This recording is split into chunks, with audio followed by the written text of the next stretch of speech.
The Intergalactic Council chamber erupts in chaos as Noah Evans, a 28-year-old geneticist from Earth, proposes combining human DNA with alien species to save humanity from extinction. Delegates from across the galaxy voice their outrage, but one voice cuts through the din. "I volunteer," announces Diana, an Iconian female with iridescent skin and multifaceted eyes.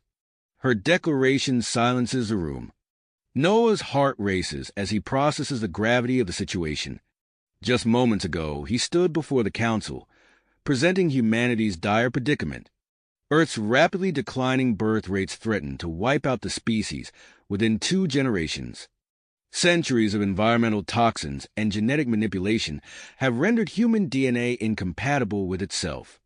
The Grand Chamber on the neutral planet Xylox, with its soaring ceilings and representatives from countless alien races, now feels claustrophobic.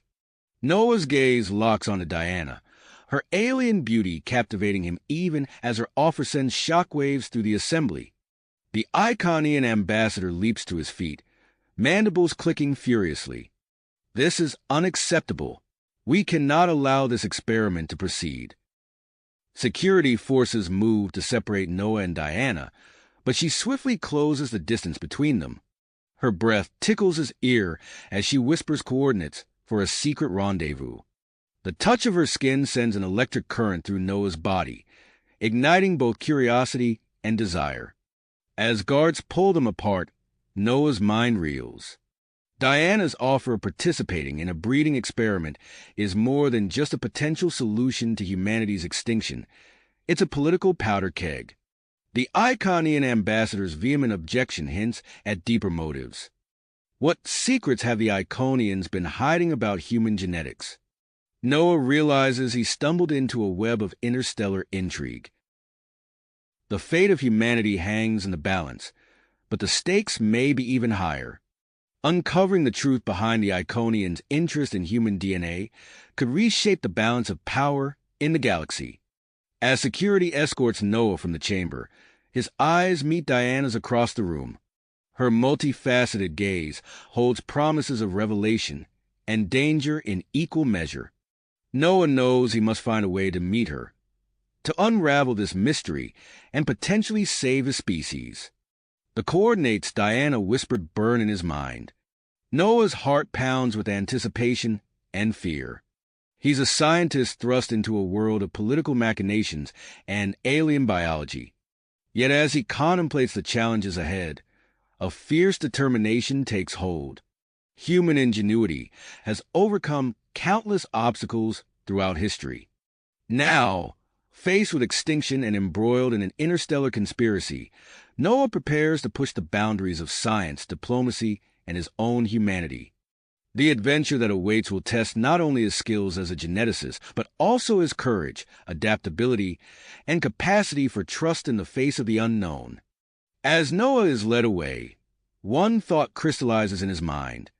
The future of humanity and the balance of galactic power may hinge on his ability to unravel the Iconian secrets and navigate the perilous path ahead. The true reason behind this alien breeding experiment is about to shock the cosmos. As Noah is led away from the council chamber, his mind whirls with possibilities. The coordinates Diana whispered echo in his thoughts, a siren call to adventure and scientific discovery. He barely notices the bustling corridors of the intergalactic complex on Xylox as he contemplates his next move. Suddenly, a firm hand grips his shoulder, pulling him into a secluded alcove. Noah finds himself face to face with Commander Marcus Holt, a stern-looking official from Earth's delegation. "Evans, what the hell was that back there?" Holt's eyes narrow with suspicion.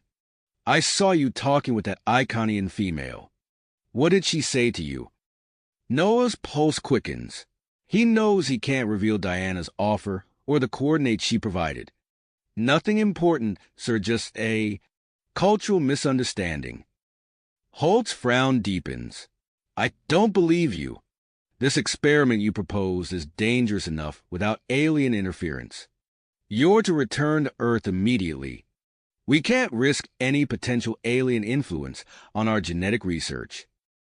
As Holt speaks, Noah's scientific curiosity battles with his sense of duty. The potential to save humanity from extinction looms large in his mind. In a split-second decision, he nods to Holt, feigning compliance.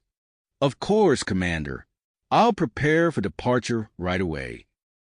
Holt relaxes slightly, releasing his grip on Noah's arm. "Good. I'll arrange for a security escort too."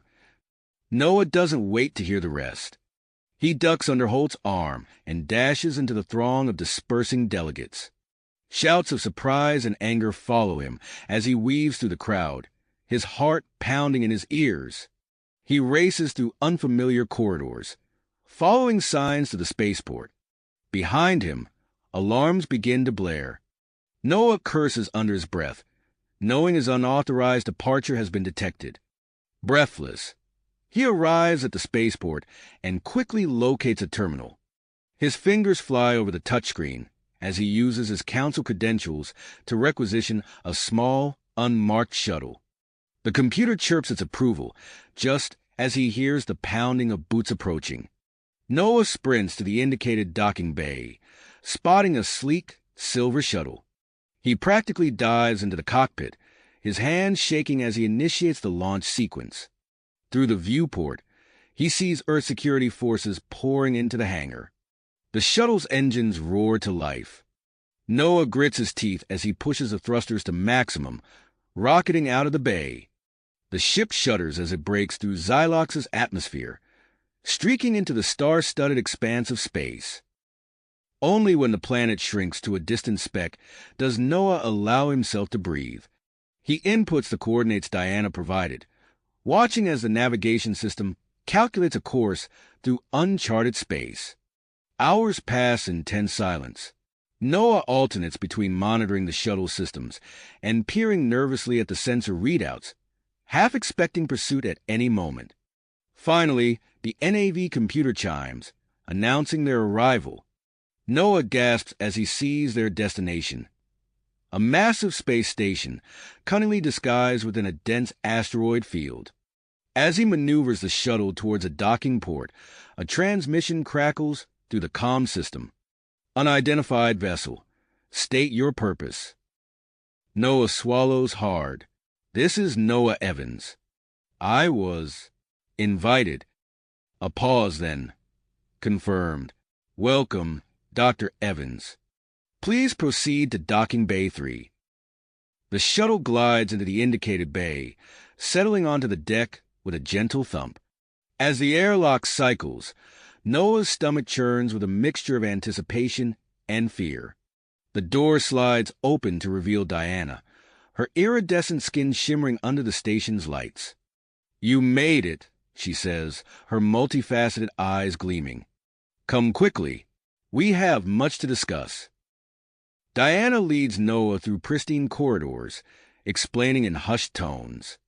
"This is a secret Iconian research facility. We've been studying interspecies genetics for decades, focusing particularly on human DNA." They enter a vast laboratory filled with equipment far more advanced than anything Noah has ever seen. Iconian scientists move purposefully between workstations, barely sparing them a glance. "My colleagues and I believe that combining human and Iconian genetics could lead to a new, superior species," Diana continues. "But our government fears the consequences. They've suppressed our research for years." Noah's scientific mind races with the implications. "And you think this could save humanity from extinction?" Diana nods. "Potentially, but it's more than that. This could be the next step in both our species' evolution." As Noah opens his mouth to respond, klaxons suddenly blare throughout the station. Red warning lights bathe the lab in an ominous glow. Diana rushes to a nearby console, her fingers dancing across the controls. "No," she whispers, her voice tight with fear.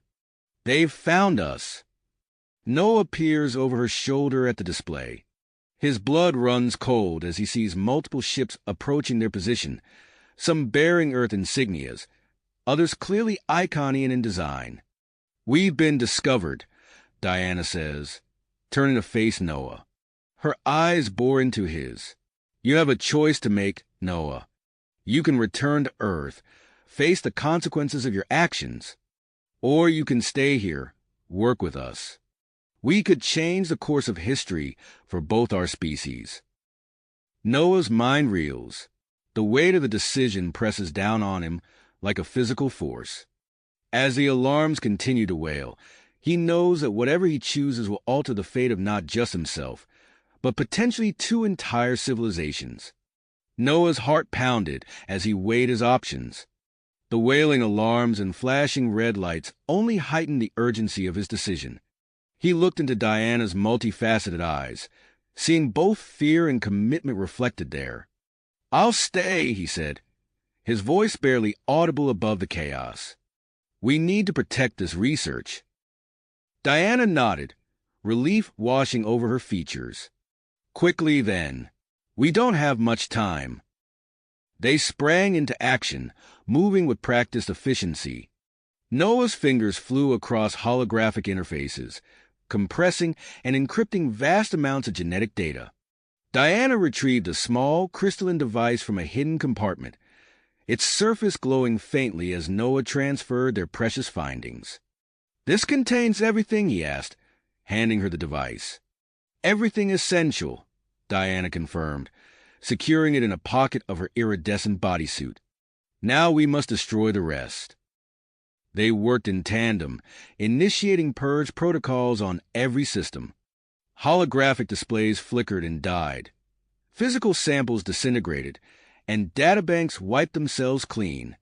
As the last traces of their work vanished, Diana grabbed Noah's hand. "We're not done yet," she said, pulling him towards a concealed doorway. "We need to leave before they breach the outer defenses." The door slid open, revealing a narrow corridor that led deep into the asteroid. They ran, the sound of their footsteps drowned out by the persistent alarms. Noah's lungs burned as he struggled to keep pace with Diana's swift movements. "Where are we going?" he gasped. "Our contingency plan," Diana replied, not slowing her pace. "A ship that can get us out of here undetected." They emerged into a vast, dimly lit hangar. Noah's eyes widened as he saw the sleek vessel before them, its hull a deep, matte black that seemed to absorb the surrounding light. "Experimental stealth technology," Diana explained as they approached. "It's our only chance of escaping both Earth and Iconian forces." As they reached the ship's entry ramp, a thunderous explosion rocked the station. Diana stumbled, and Noah caught her arm to steady her. "They're through the outer defenses," she said, fear evident in her voice. "We need to launch now." They rushed inside, Diana immediately taking the pilot's seat while Noah strapped himself in beside her. Her hands danced across the controls, bringing the ship to life with a low hum. Suddenly, the hangar doors burst open. A squad of Iconian security forces poured in, led by a towering figure whose armor gleamed under the emergency lights. "That's Commander Zax," Diana hissed, her fingers working furiously to complete the launch sequence. "If he catches us, everything is lost." Noah watched in horror as the Iconian forces advanced, energy weapons powering up with an ominous whine. Commander Zax's voice boomed across the hangar, amplified by his suit systems. "Diana of House Lyrax, you are ordered to stand down and surrender the human immediately." Diana's eyes narrowed, a look of fierce dedication crossing her face. "Not today, Zax," she muttered. With a final keystroke, she overrode the hangar's security protocols. Warning klaxons blared as the massive outer doors began to open, exposing the hangar to the vacuum of space. The Iconian forces scrambled for cover, their advance halted by the sudden decompression. The stealth ship's engines roared to life, lifting them off the deck. As they shot out of the hangar, Noah caught a glimpse of Commander Zax's furious expression before the cloaking technology engaged, rendering them invisible to both eye and sensor. Diana expertly piloted them through the dense asteroid field, narrowly avoiding collisions as they weaved between the massive rocks. Noah's knuckles turned white as he gripped his seat, heart racing with each near miss. "Are we clear?" he asked, voice tight with tension. Diana shook her head, eyes fixed on the navigation display. "Not yet. Both Earth and Iconian warships are scanning the area. We need to reach the edge of the system before we can plot a long-range course." As they flew in tense silence, Noah noticed Diana shifting uncomfortably in her seat. Beads of sweat had formed on her iridescent skin, and her breathing seemed labored. "Are you all right?" he asked, concern evident in his voice. Diana hesitated before responding. "It's complicated. Iconian females experience a biological cycle similar to human ovulation, but more intense and prolonged. The stress of our situation, combined with—" She paused, glancing at Noah. "The presence of compatible genetic material has triggered my cycle." Noah's scientific curiosity warred with his sense of propriety. "You mean because of me? Because of our potential genetic compatibility?" She nodded, a mix of embarrassment and something else, desire, flashing across her features. "My biology recognized the potential for successful interbreeding. It's part of why I was so drawn to you and your research." The implications of her words hung heavy in the air between them. Noah opened his mouth to respond, but a sudden alert from the ship's computer interrupted him. "We've cleared the system," Diana announced, relief evident in her voice. "I'm setting a course for a remote, uninhabited planet where we can continue our work safely." As the ship accelerated to faster-than-light speeds, Noah's mind raced with questions. They were now fugitives, carrying research that could change the course of galactic history. And if Diana's biology was reacting to him so strongly, what did that mean for their experiment? And for them? He watched as Diana input coordinates, her movements precise despite her obvious discomfort. They had escaped immediate danger. But Noah knew their journey, both scientific and personal, was only just beginning. As the ship surged through hyperspace, Noah couldn't shake the feeling that their adventure was only just starting. Suddenly, alarms blared throughout the cockpit. Diana's hands flew across the controls, her face tightening with concern. "We're dropping out of hyperspace," she announced, her voice strained. "Something's interfering with our navigation systems." The starfield outside the viewport shifted, replaced by the looming presence of a blue-green planet. The ship shuddered violently as it entered the atmosphere, warning lights flashing across every display. "Hang on!" Diana shouted, fighting the controls as they plummeted through thick cloud cover. Noah gripped his seat, fists clenched, as the vessel bucked and trembled. Trees rushed up to meet them, a sea of alien foliage that stretched as far as the eye could see. Diana managed to level their descent at the last moment, but it wasn't enough. With a bone-jarring impact, the ship plowed into the dense forest, carving a furrow through the undergrowth before coming to a smoking halt. For a long moment, the only sound was the hiss of ruptured coolant lines and the crackle of small electrical fires. Noah groaned, unclipping his harness with shaking hands. Beside him, Diana stirred, a thin trickle of iridescent blood running down her forehead. "Are you all right?" Noah asked, reaching out to steady her. Diana nodded, wincing as she touched her injury. "I'll survive. We need to assess the damage and salvage what we can." They stumbled out of the ship, coughing in the acrid smoke. The alien forest surrounded them, filled with strange, luminescent plants and the distant calls of unseen creatures. Noah's scientific curiosity warred with his sense of urgency as he helped Diana gather their crucial supplies. "The ship's beyond immediate repair," Diana said grimly, surveying the wreckage. "We'll need to set up a base camp and figure out our next move." As night fell, they huddled in a makeshift shelter constructed from debris, the portable lab kit and genetic research data safely stowed nearby.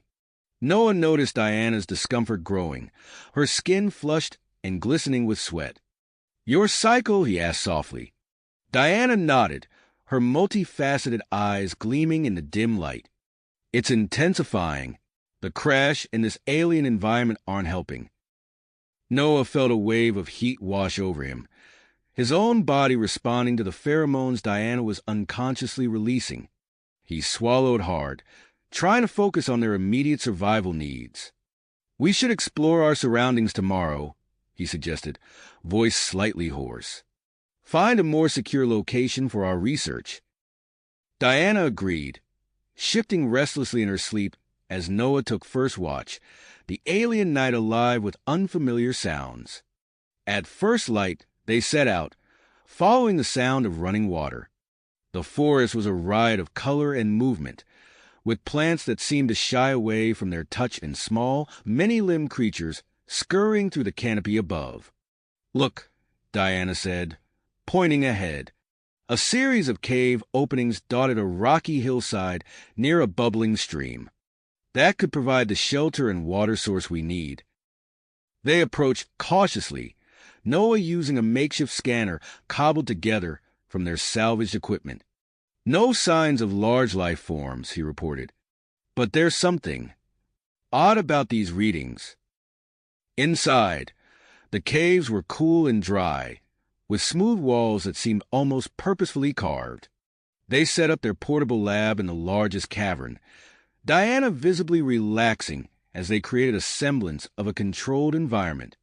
As they worked to unpack their equipment, Noah found his gaze continually drawn to Diana.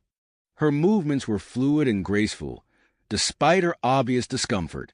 He caught himself imagining the interplay of their genetic material, the potential their union could create. "Noah," Diana's voice broke through his reverie, "I think we're ready for our first trial." He nodded, pushing aside his personal feelings to focus on the task at hand. They carefully prepared their genetic samples, using the portable sequencer to analyze potential compatibility. Hours passed as they worked, the tension between them growing with each promising result. Just as they were about to take a crucial next step, a faint beeping from their salvage communications array caught their attention. Diana frowned, adjusting the settings. "There's a ship in orbit," she whispered, fear evident in her voice. "Iconian military signatures." Noah's heart raced. How did they find us so quickly? Before Diana could respond, a new alert sounded from deeper within the cave system. They exchanged a look of confusion and trepidation. "What is that?" Noah asked, moving towards the source of the signal. "I don't know," Diana replied, following close behind. "But whatever it is, it's not Iconian or human." They ventured deeper into the caves, the alien signal growing stronger with each step. The narrow passage opened into a vast chamber, and both Noah and Diana gasped at what they saw. Before them stood a structure of gleaming metal and pulsing light, clearly artificial and far beyond their own technological level. Holographic displays flickered to life as they approached, showing complex genetic sequences and molecular structures. "This is incredible," Noah breathed, his scientific mind racing with possibilities. "This technology could revolutionize our research." Diana nodded, her eyes wide with wonder. "We need to incorporate this into our work immediately. It could be the key to successful human-Iconian hybridization." As they hurried back to their makeshift lab, carrying what portable elements of the alien technology they could, the distant sound of engines echoed through the cave system. The Iconian military had landed. Noah and Diana shared a look of drive mixed with fear. They had to complete their experiment before they were discovered. As Diana prepared herself, her body trembling with the intensity of her biological cycle, Noah calibrated the equipment with shaking hands. The cave entrance exploded in a shower of rock and dust. Through the settling debris, the imposing figure of Admiral Cora emerged, flanked by heavily armed Iconian soldiers. "Well, well," Cora's voice rang out, cold and imperious. "What have we here?" Here, the Admiral finished, her eyes narrowing as she took in the scene before her. Noah and Diana froze, their hands still hovering over the alien technology they had just integrated into their makeshift lab. The air crackled with tension as Admiral Cora advanced, her soldiers fanning out behind her. "Step away from the equipment," Cora commanded, her voice cold and unyielding. Diana's body trembled, her biological cycle intensifying under the stress. Noah could feel the heat radiating from her, his own body responding in kind. In that moment, a silent understanding passed between them. They had come too far to give up now. With a swift motion, Diana activated the newly calibrated equipment while Noah inserted their prepared genetic samples.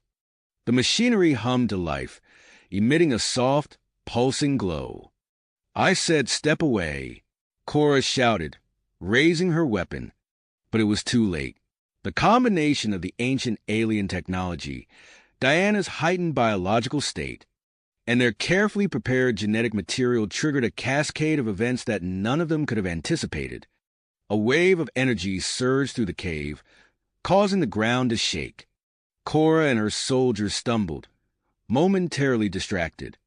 In that instant, Noah and Diana's bodies began to change. Diana's iridescent skin shimmered with increased intensity, the patterns shifting and flowing like liquid metal. Noah watched in awe as her form subtly altered, becoming more compatible with human physiology. He could feel changes within himself as well, a tingling sensation spreading through his body. The cave trembled again, more violently this time. Rocks fell from the ceiling, forcing Cora and her team to retreat towards the entrance. The ancient technology pulsed with energy, creating a feedback loop that accelerated the genetic bonding process between Noah and Diana. Drawn together by forces beyond their control, they embraced. The moment their bodies met, a burst of energy exploded outward, interfacing with the alien machinery. The cave system came alive, walls shifting and corridors rearranging themselves. Cora's enraged shout was cut off as a new wall materialized, sealing off the chamber and separating them from the Iconian forces. Noah and Diana barely noticed, lost in the intensity of their genetic exchange. As their mating reached its peak, the alien technology recorded streams of data, analyzing and optimizing their genetic structures in real time. The air around them shimmered with holographic displays, showing complex molecular structures rapidly reconfiguring. When it was over, they collapsed to the ground, breathless and disoriented. The cave had transformed around them, creating a vast labyrinth of new chambers and passages. "Noah!" Diana gasped, her voice tinged with awe and confusion. "What happened to us?" He helped her to her feet, noticing the changes in both of their bodies. Diana's skin now had a subtle, pearlescent quality, while Noah felt stronger, his senses sharper than before. "I think," he said, examining the data displayed by the alien technology, "we've just taken a giant leap in human Iconian hybridization. This equipment, it's beyond anything we could have imagined. It's optimized our genetic structures, enhanced our compatibility." Diana's eyes widened as she processed the implications. "You mean?" Noah nodded, a mix of excitement and trepidation in his voice. "There's a high probability we've achieved successful conception. But that's not all. Look at these readings. Our own genetic structures have been modified." Before they could discuss further, a low rumble echoed through the cave system. The walls began to shift again, rearranging the labyrinth around them. "We need to move," Diana said urgently. "Cora and her forces will find a way in soon." They gathered what equipment they could carry and ventured into the maze of corridors. As they navigated the ever-changing landscape, Noah noticed his newfound strength and agility. Diana, for her part, seemed to be adapting more easily to the planet's atmosphere. Their journey led them to a vast central chamber dominated by a holographic interface. As they approached, it sprang to life, projecting images of an ancient, highly advanced species. "Welcome, Seekers," A melodious voice echoed through the chamber. "You have activated the nexus of evolutionary mastery." The hologram began to reveal the history of the ancient race, explaining their mastery of guided evolution and genetic engineering. Noah and Diana listened, fascinated, as it described technologies capable of adapting to any environment or challenge. Suddenly, the hologram flickered, its tone changing. "Warning.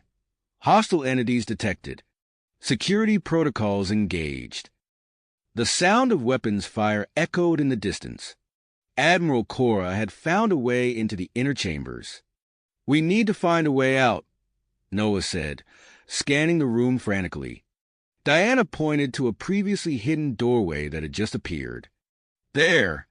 They raced through the opening, finding themselves in a hangar containing a sleek, alien craft. Without hesitation, they clambered inside. Noah placed his hands on the control panel, surprised to find he could intuitively understand its operation. As the ship hummed to life, the cave system began to collapse around them. "Hold on!" Noah shouted as he engaged the engines. The alien craft shot forward, bursting out of the crumbling cave system just as Admiral Cora and her team reached the hangar. They caught a glimpse of her furious expression as they ascended rapidly through the planet's atmosphere. As they broke through the cloud cover, their sensors lit up with multiple contacts. Iconian vessels, Earth Special Forces ships, and several unidentified craft swarmed around the planet, all converging on their position. "Noah," Diana said, her voice tense as she studied the readouts, "we're being tracked by at least a dozen ships. What do we do now?" Noah gripped the controls tightly, his mind racing. They carried within them the beginnings of a new hybrid species and the key to unlocking the secrets of guided evolution.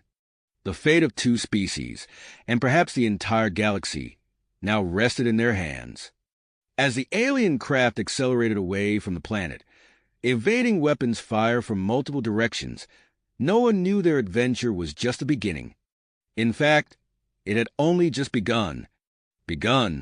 As they accelerated away from the planet, Noah's hands danced across the alien controls, his mind racing to process the wealth of information suddenly at his fingertips. "This ship," he breathed, eyes wide with wonder. "It's responding to my thoughts." Diana leaned forward, her iridescent skin pulsing with excitement. "It must be keyed to our new hybrid physiology. Noah, look!" A holographic display materialized before them, showing a complex web of energy signatures crisscrossing their flight path. With a mere thought, Noah adjusted their course, weaving through the invisible maze with uncanny precision. "I can feel the gravitational fields," he murmured. "It's like I'm part of the ship itself." As they navigated the treacherous space, a soft chime emanated from the control panel. Diana's fingers flew over the unfamiliar symbols, her enhanced senses allowing her to interpret the alien language with surprising ease. "Noah," she gasped, "the ship's detected a cloaking system. It's asking if we want to engage it." Without hesitation, Noah nodded. The vessel shimmered, its exterior becoming translucent before fading from view entirely. The pursuing ships, their weapons still trained on the last known position of the alien craft, suddenly found themselves firing at empty space. As they watched their attackers grow smaller on the monitor, a new alert caught their attention.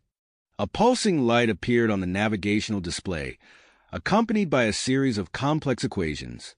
"It's some kind of invitation," Diana said, her brow furrowed in concentration. "Coordinates to a nearby star system." Noah studied the data, his enhanced mind quickly grasping its significance. "Not just coordinates. It's a safe harbor, somewhere we can go to understand what's happening to us." With a shared look of drive, they set course for the mysterious destination. As they approached the indicated star system, Noah felt a tingling sensation at the base of his skull. Instinctively, he adjusted their trajectory, guiding the ship through a series of subtle gravitational eddies invisible to normal sensors. They emerged from the final gravity well to find themselves facing a small, unremarkable moon orbiting a massive gas giant.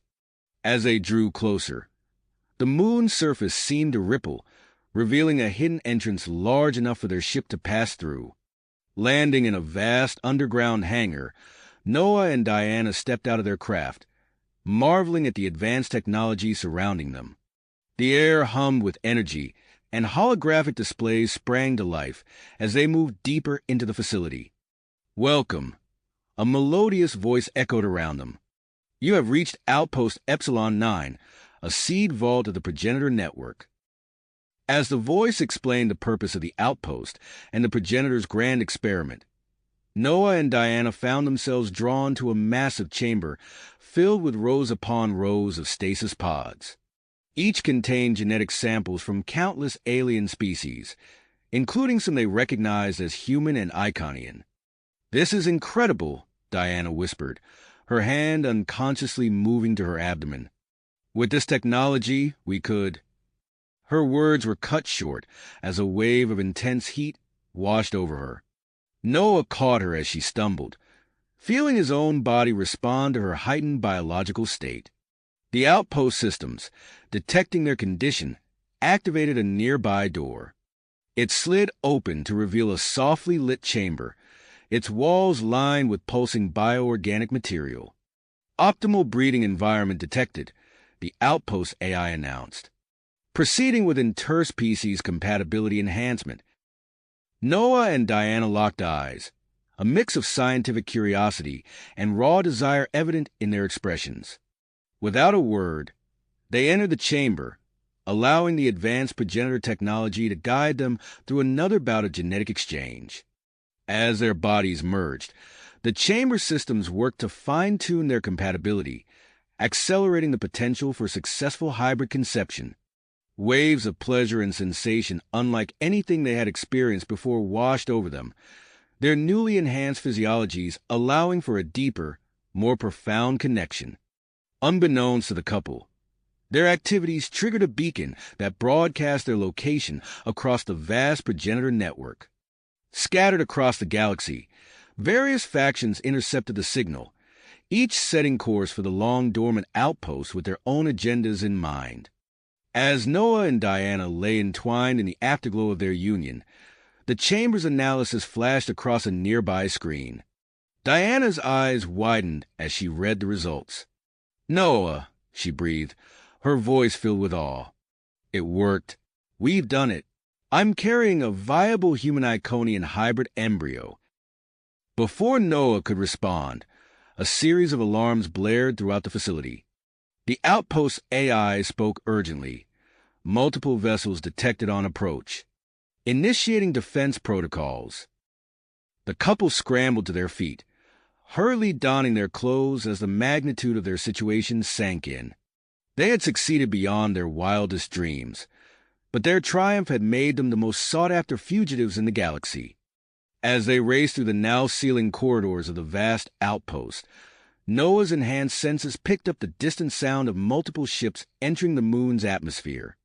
Their eyes met, a silent understanding passing between them. Whatever came next, they would face it together, protecting not only themselves but the new life they had created, a life that could hold the key to reshaping the future of both their species. The facility rumbled around them as ancient defense mechanisms stirred to life, preparing for the impending confrontation. Noah and Diana pressed on, deeper into the heart of the outpost, knowing that the next few hours would determine not just their fate, but potentially the course of galactic history itself. The facility rumbled around them as ancient defense mechanisms stirred to life, preparing for the impending confrontation. Noah and Diana pressed on, deeper into the heart of the outpost, knowing that the next few hours would determine not just their fate, but potentially the course of galactic history. As they navigated through a maze of corridors, the walls suddenly came alive with pulsing blue light. Diana stumbled, her hand instinctively moving to her abdomen. "Noah," she gasped, her voice strained. "Something's happening." Noah turned to see Diana's skin emitting a soft, pulsating glow. Her body trembled as waves of energy coursed through her veins, visible beneath her translucent skin.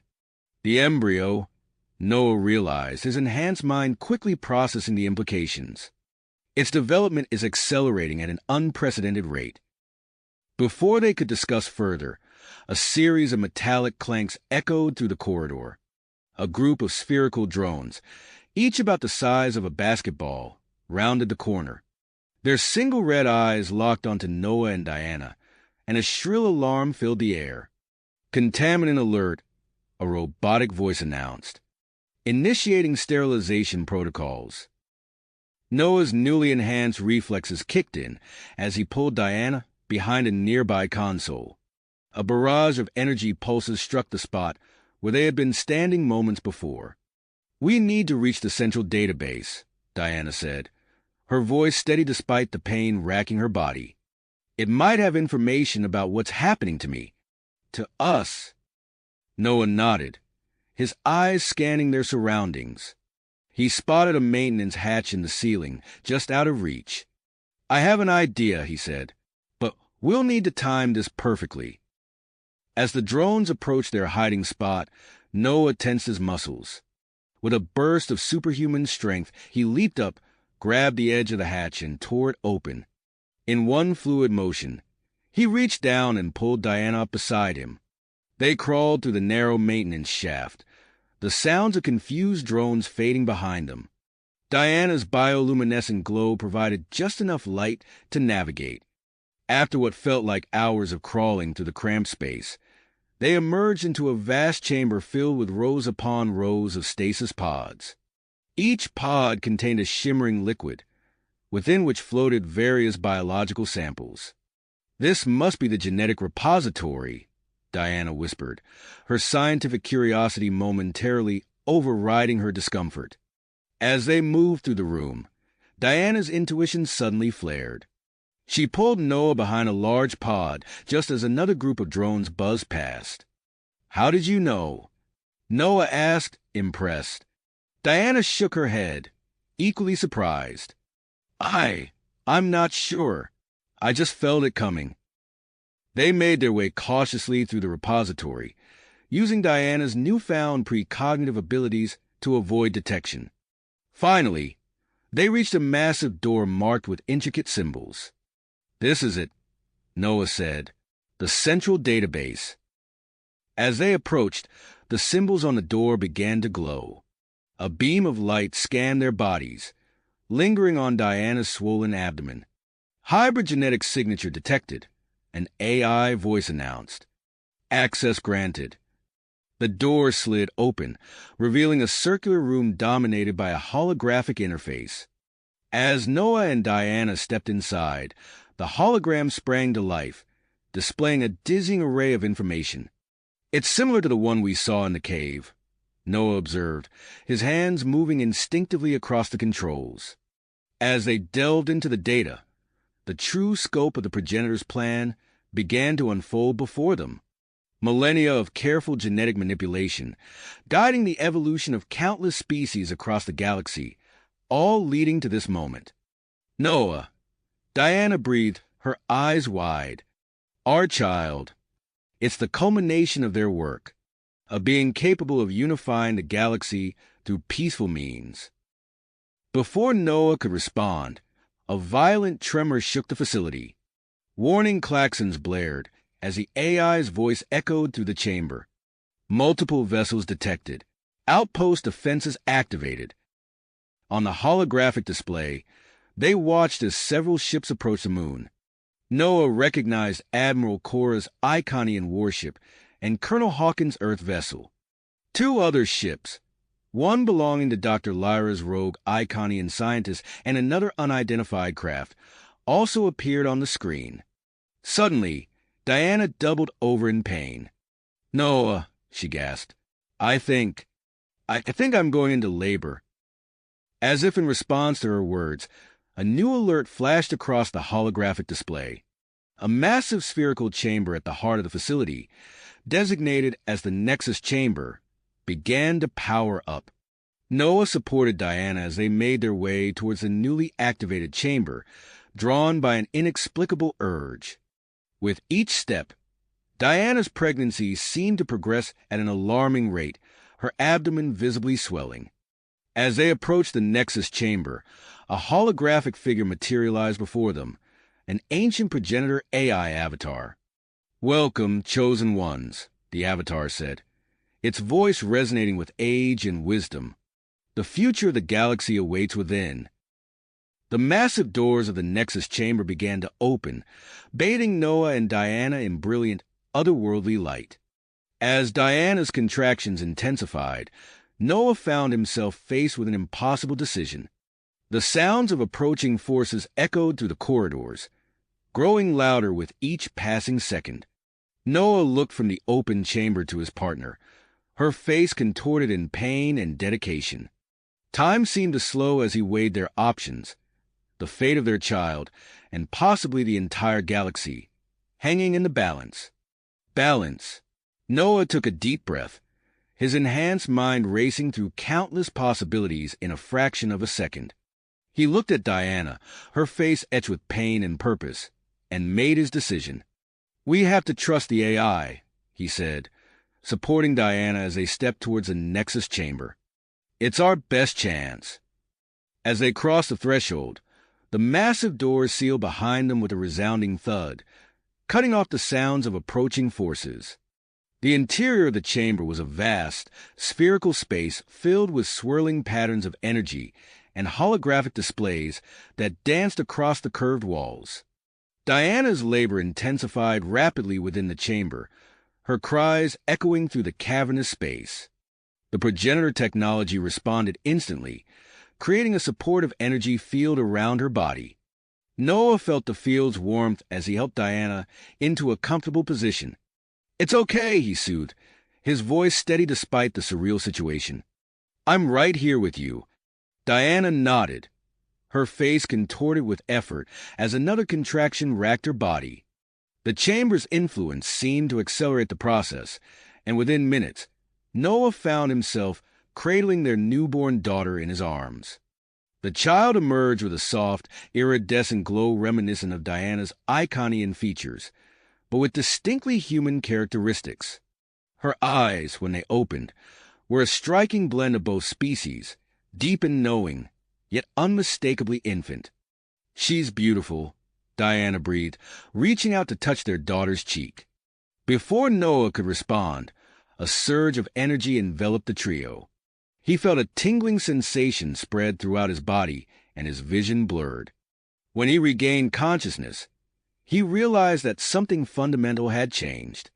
Noah looked down at his hands, noticing a subtle shimmer to his skin. He felt stronger, more aware of his surroundings. Glancing at Diana, he saw that she too had transformed. Her Iconian features had softened slightly, blending seamlessly with her human traits. But the most startling change was in their daughter. The infant they had welcomed mere moments ago had grown rapidly, now appearing to be the size of a human toddler. She sat up in Diana's arms, her eyes wide and alert. "What happened?" Diana asked, her voice a mix of awe and concern. As if in response, a holographic figure materialized before them, the ancient progenitor AI avatar they had encountered earlier. "Welcome, chosen ones," the avatar said, its voice resonating with wisdom. "Your daughter, a perfect fusion of human and Iconian genetics, possesses unprecedented potential. Her rapid growth is a result of the chamber's influence, accelerating her development to prepare her for the challenges ahead." Noah and Diana exchanged glances, trying to process this information. Their daughter, sensing their confusion, reached out and touched Noah's face. In that instant, he felt a surge of understanding, as if complex knowledge had been transferred directly into his mind. "Aurora," he said, the name coming to him instinctively. "Her name is Aurora." The AI nodded approvingly. Aurora possesses the ability to interface with and activate dormant progenitor technology across the galaxy. This power is crucial for the next phase of galactic evolution and peace. Before they could fully grasp the implications of this revelation, The outpost shook violently. The sounds of battle echoed even through the thick walls of the Nexus chamber. The factions have breached the outer defenses, the AI warned. They converge on this chamber as we speak. Noah could hear the distinct sound of Admiral Korra's energy, weapons attempting to blast through the chamber's doors. Underneath that, he detected the subtle hum of Colonel Hawkins' team working to hack the security systems. And somewhere nearby, he sensed the presence of Dr. Lyra's group, likely trying to decipher the progenitor controls. "We must ensure Aurora's safety," the AI continued. "I can activate a hidden teleportation system within this chamber to transport you to another progenitor outpost, far from your pursuers. However, the system can only move 3 individuals." Noah and Diana looked at each other, the weight of the decision heavy on their shoulders. Before they could speak, a powerful signal washed over the facility. Noah felt the energy field around them flicker and fade. The Void Walkers, Diana realized. They disabled the outpost technology. The chamber's defenses faltered, and the sound of the incoming factions grew louder. Noah could hear the strain of metal as the doors began to give way. "We can't run," Diana said firmly, holding Aurora close. "This is bigger than us now. We have to try and bring them together." Noah nodded, understanding her reasoning. He turned to the AI avatar. "Can you show them what you've shown us? About the progenitor's vision for the galaxy?" The AI paused, then nodded, initiating facility-wide protocol. As the chamber's doors finally burst open, holographic projections of progenitor history and their plans for galactic harmony flared to life throughout the outpost. Noah and Diana stood their ground, Aurora between them, as the leaders of each faction entered the Nexus chamber. Admiral Korra, Colonel Hawkins, and Dr. Lyra stepped forward, weapons raised but expressions shifting from hostility to awe as they took in the scene before them.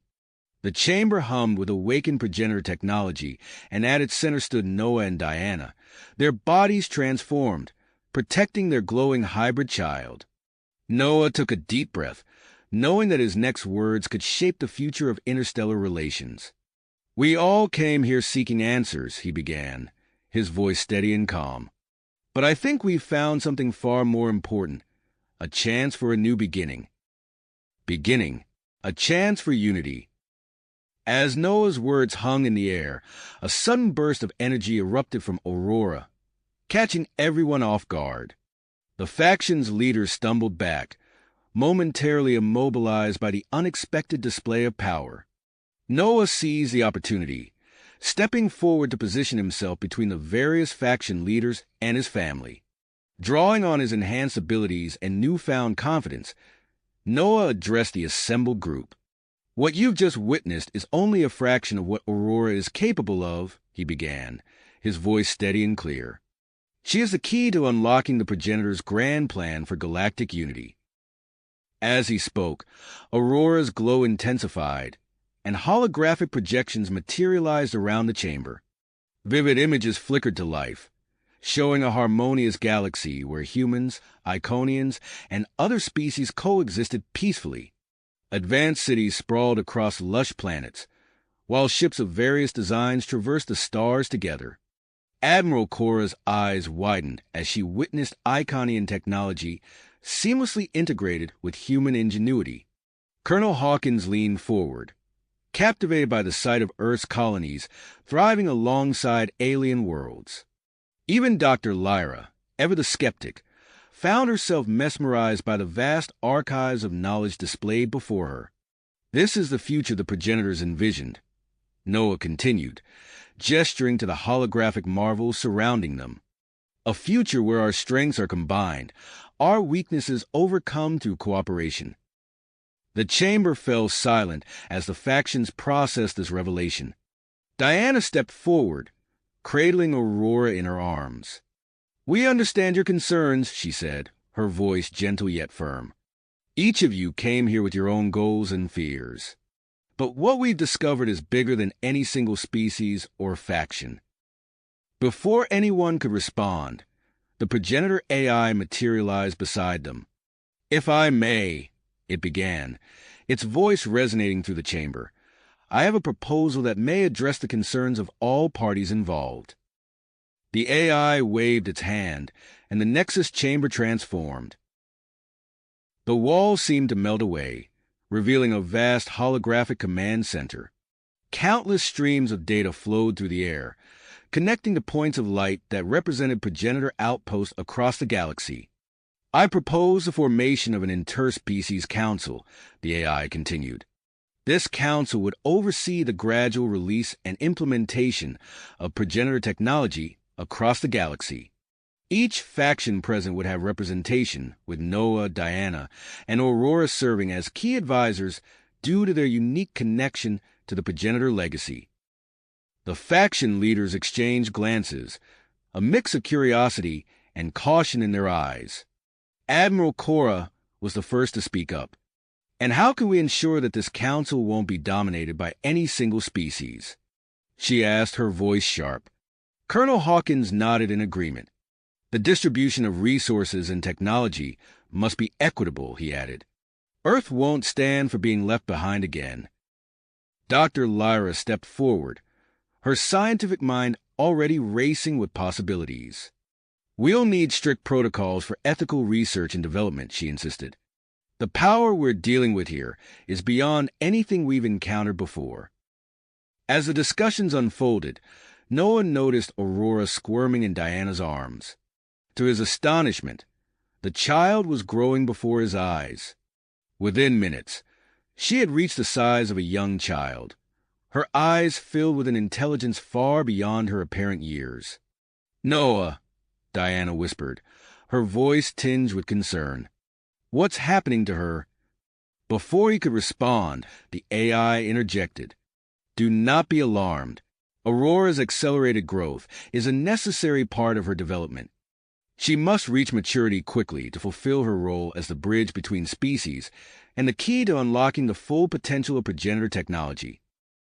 As if to demonstrate this point, Aurora raised her hand, and the holographic displays responded to her command. The images shifted, showing detailed schematics of progenitor devices and intricate star maps. The faction leaders watched in awe as this child, barely an hour old, manipulated complex systems with ease. It was a stark reminder of the power they were dealing with and the potential consequences of their decisions. Suddenly, an alert flashed across the holographic displays. A new ship was descending towards the moon's surface, one unlike anything they had seen before. Its design was sleek and otherworldly, defying the known laws of physics. "Void walkers," Diana breathed, recognizing the ship from her Iconian knowledge. As the ship landed near the outpost, tension filled the air. The faction leaders instinctively reached for their weapons, but Noah held up a hand. "Wait," he said. "If the progenitor's vision is to be realized, we must be open to new allies, even those we don't yet understand." The chamber's entrance slid open, revealing a delegation of beings unlike any human or Iconian had encountered before. Their forms seemed to shift and change, as if they existed partially in another dimension. At their head stood a figure that exuded an aura of ancient wisdom and power. "I am Zephyr," the being announced, its voice echoing in their minds rather than their ears. "We are the Void Walkers, and we have waited millennia for this moment." As Zephyr stepped into the chamber, the holographic displays flickered and expanded, revealing new layers of information. The Void Walker touched one of the floating symbols, and suddenly, the entire history of the progenitors unfolded before them. "We have watched and waited," Zephyr continued. "Now, we offer our knowledge and assistance, in exchange for a place on your council." The chamber erupted into a flurry of discussion. The arrival of the Void Walkers had thrown carefully laid plans into disarray, forcing all factions to reconsider their positions and alliances.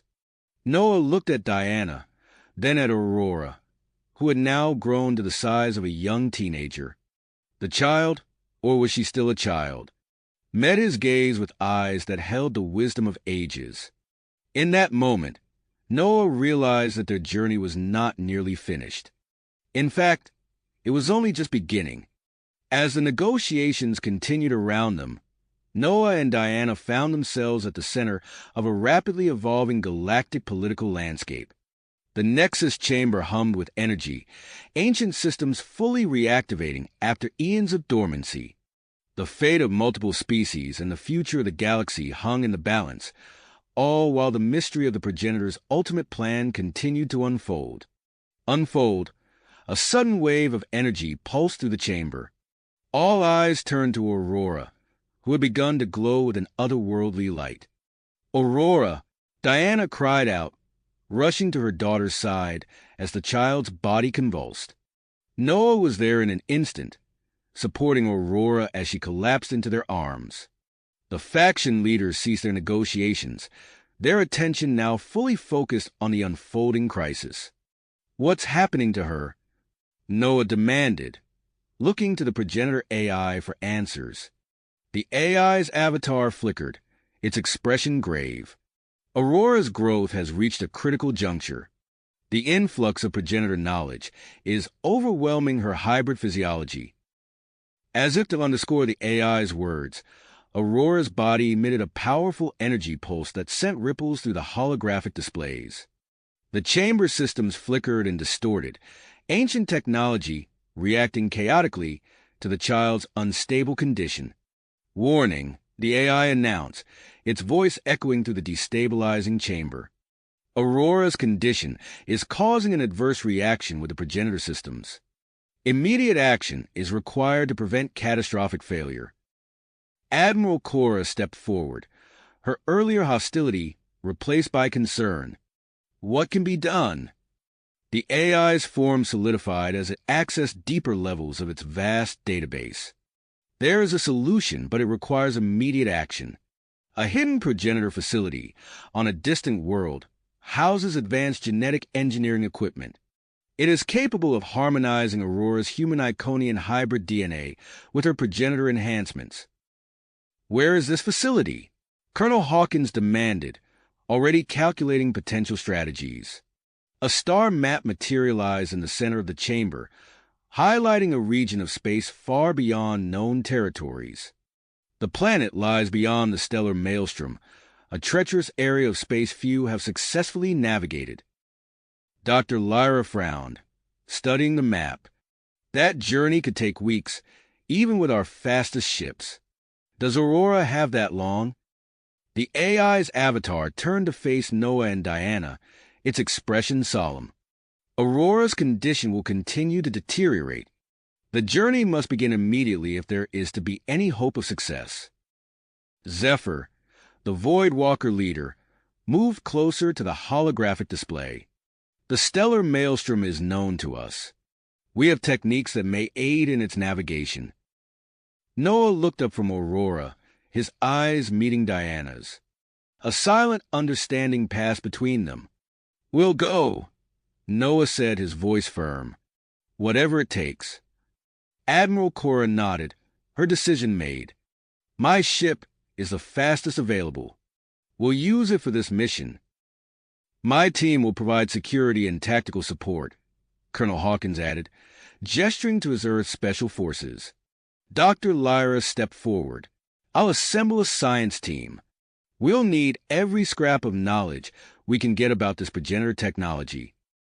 As the group began to mobilize, the AI spoke again. "There is one more requirement. The recalibration process will need a stabilizing anchor, a being with compatible DNA to serve as a genetic template." Noah and Diana exchanged glances, the weight of the AI's words sinking in. The AI continued.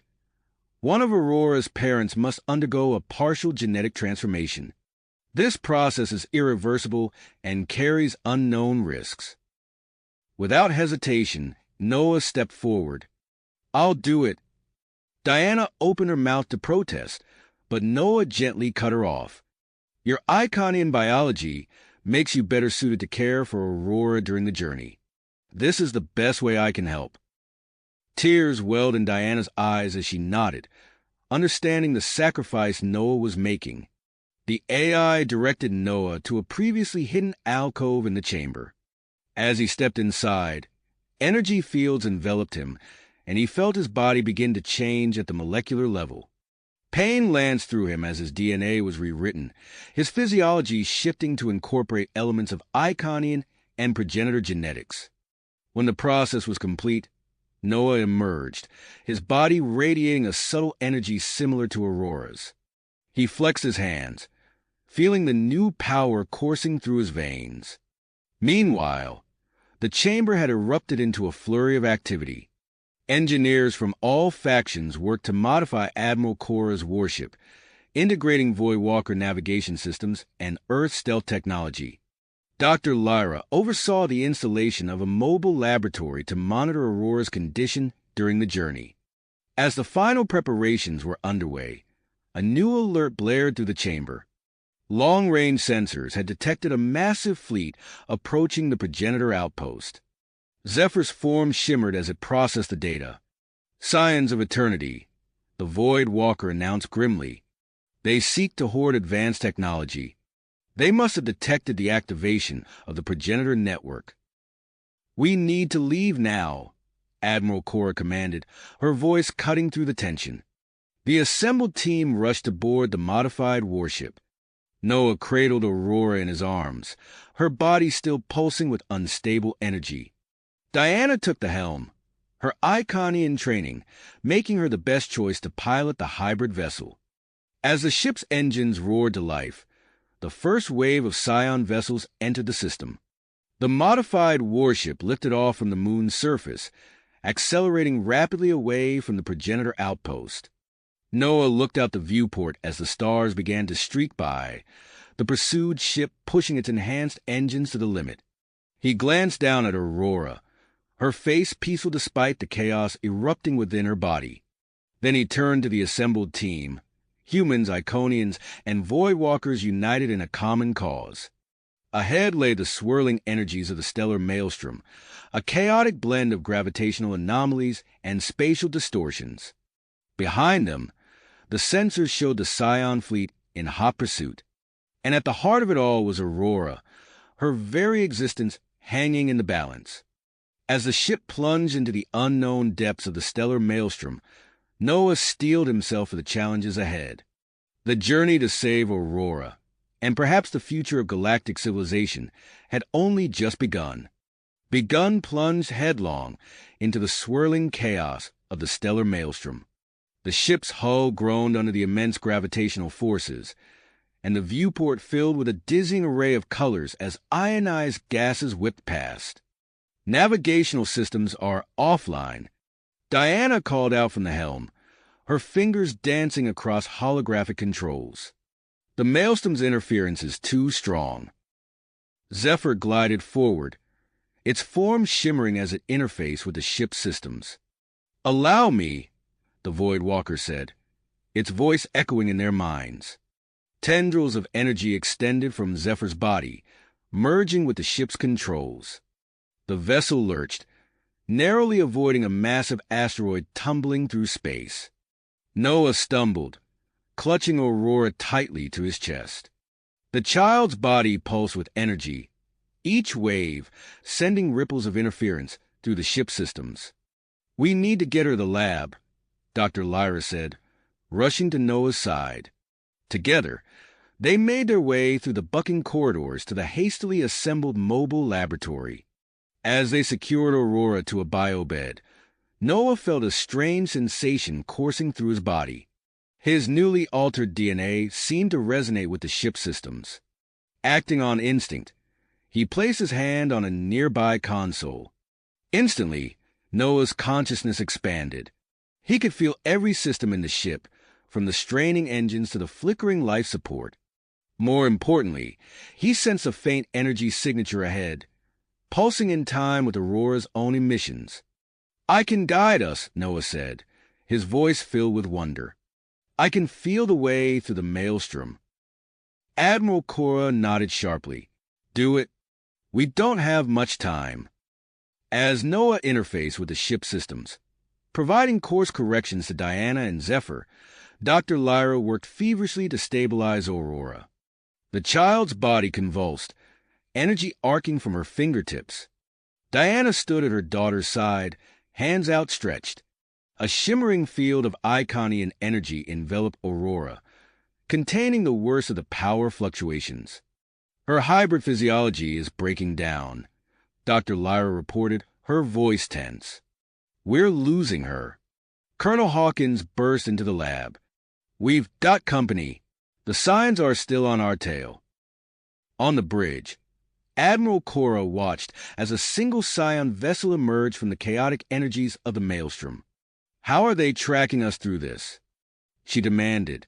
As if in answer, a pulse of energy shot from the Scion ship, homing in on their vessel with unerring accuracy. Evasive maneuvers, Cora shouted. Diana banked the ship hard, narrowly avoiding the energy pulse. The maelstrom's gravitational forces tore at the vessel, threatening to rip it apart. Hull breach in engineering, a crew member reported. Cora's eyes narrowed. I'll handle this myself. Colonel, you have the bridge. The Admiral raced through the corridors, gathering a repair team as she went. They reached the breach, where the void of space was visible through a jagged tear in the hull. Seal that breach, Cora ordered, grabbing a plasma welder. She worked alongside her crew, acutely aware that their lives hung by a thread. In the lab, Noah continued to guide the ship while monitoring Aurora's condition. Suddenly, he sensed a massive anomaly directly ahead. There's something blocking our path, he reported. It's like a whirlpool of energy. Zephyr's form solidified beside him. The stellar gateway, the Voidwalker intoned. A progenitor construct. It guards a path to their hidden world. Noah's mind raced as he processed the information flowing through his connection to the ship. Aurora's genetic signature, he realized. It's the key to activating the gateway. Diana looked up sharply. Using her powers now could kill her. Dr. Lyra injected Aurora with another stabilizing compound. We don't have a choice. The Scion ship is closing in, and Aurora won't survive much longer in this state. Noah met Diana's eyes, seeing his own fear and persistence reflected there. She nodded, making the impossible decision. Do it, Diana said, her voice barely above a whisper. Noah interfaced deeper with the ship's systems, creating a conduit for Aurora's energy. Dr. Lyra prepared emergency genetic stabilizers, while on the bridge, Colonel Hawkins and the newly returned Admiral Cora readied the ship's defenses. As they approached the swirling vortex of the stellar gateway, Aurora's body began to glow with an intense light. Her energy synchronized with the ancient construct, causing it to flare to life. The gateway expanded, creating a stable pathway through the chaos of the maelstrom. Their ship entered the portal, experiencing a moment of impossible calm amidst the stellar storm. As they emerged on the other side, a breathtaking vista filled the viewport. A massive ring gas giant dominated the star system, and orbiting it was a small, Earth-like moon pulsing with progenitor energy. Before they could celebrate their arrival, alarms blared throughout the ship. The stellar gateway flared once more, disgorging the battered but still pursuing Scion vessel.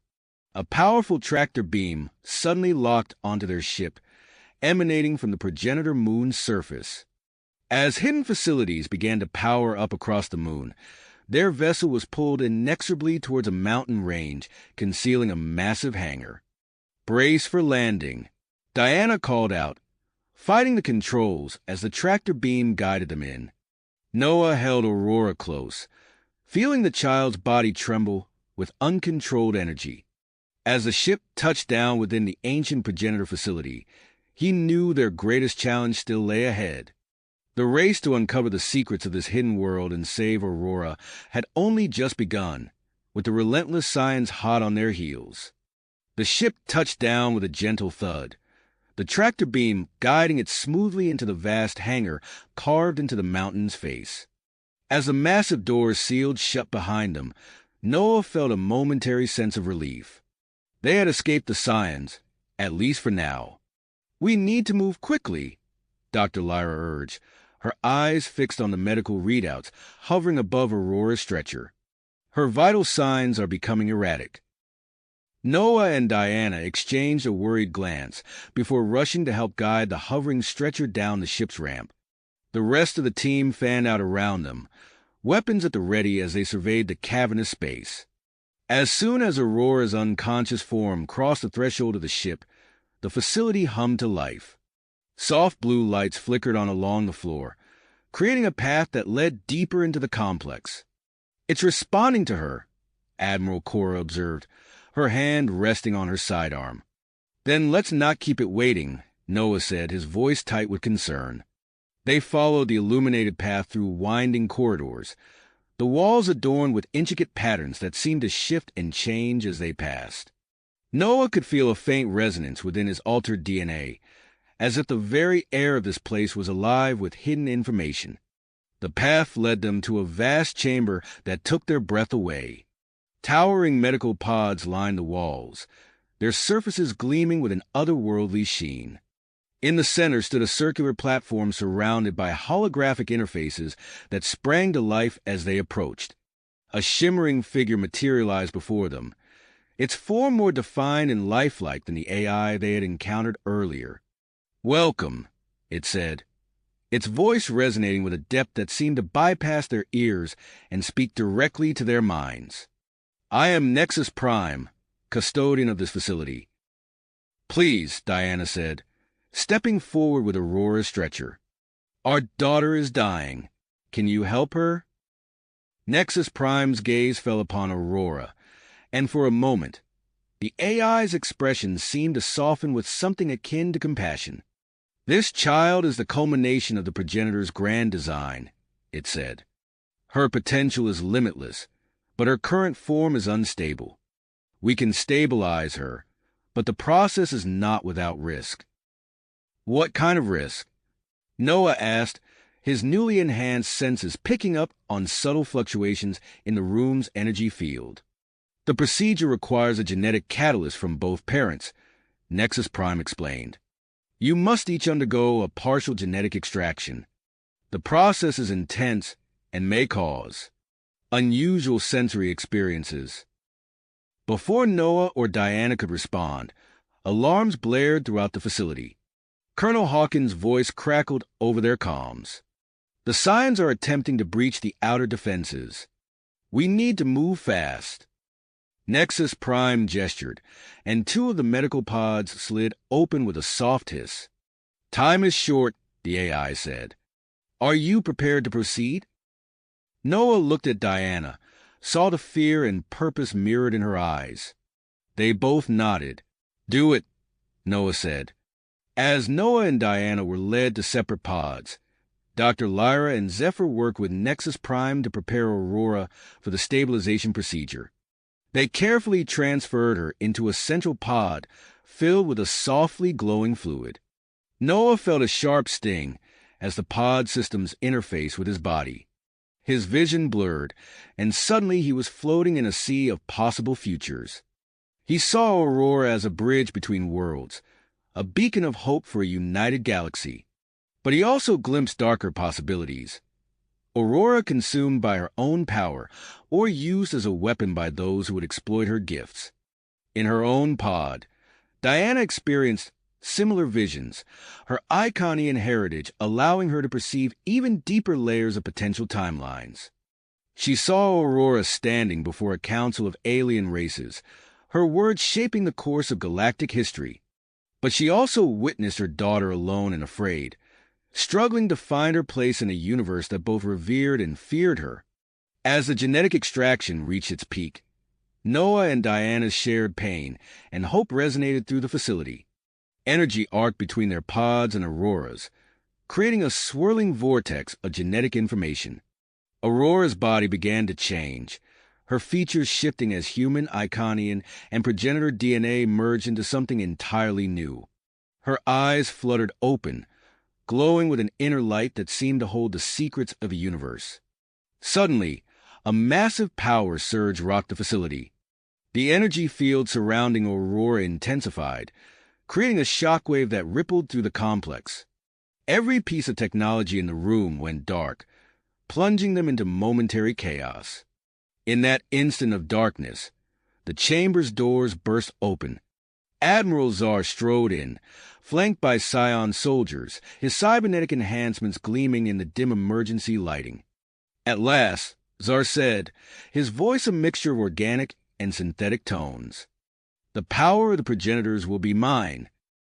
Noah stumbled out of his pod, his body still reeling from the genetic extraction.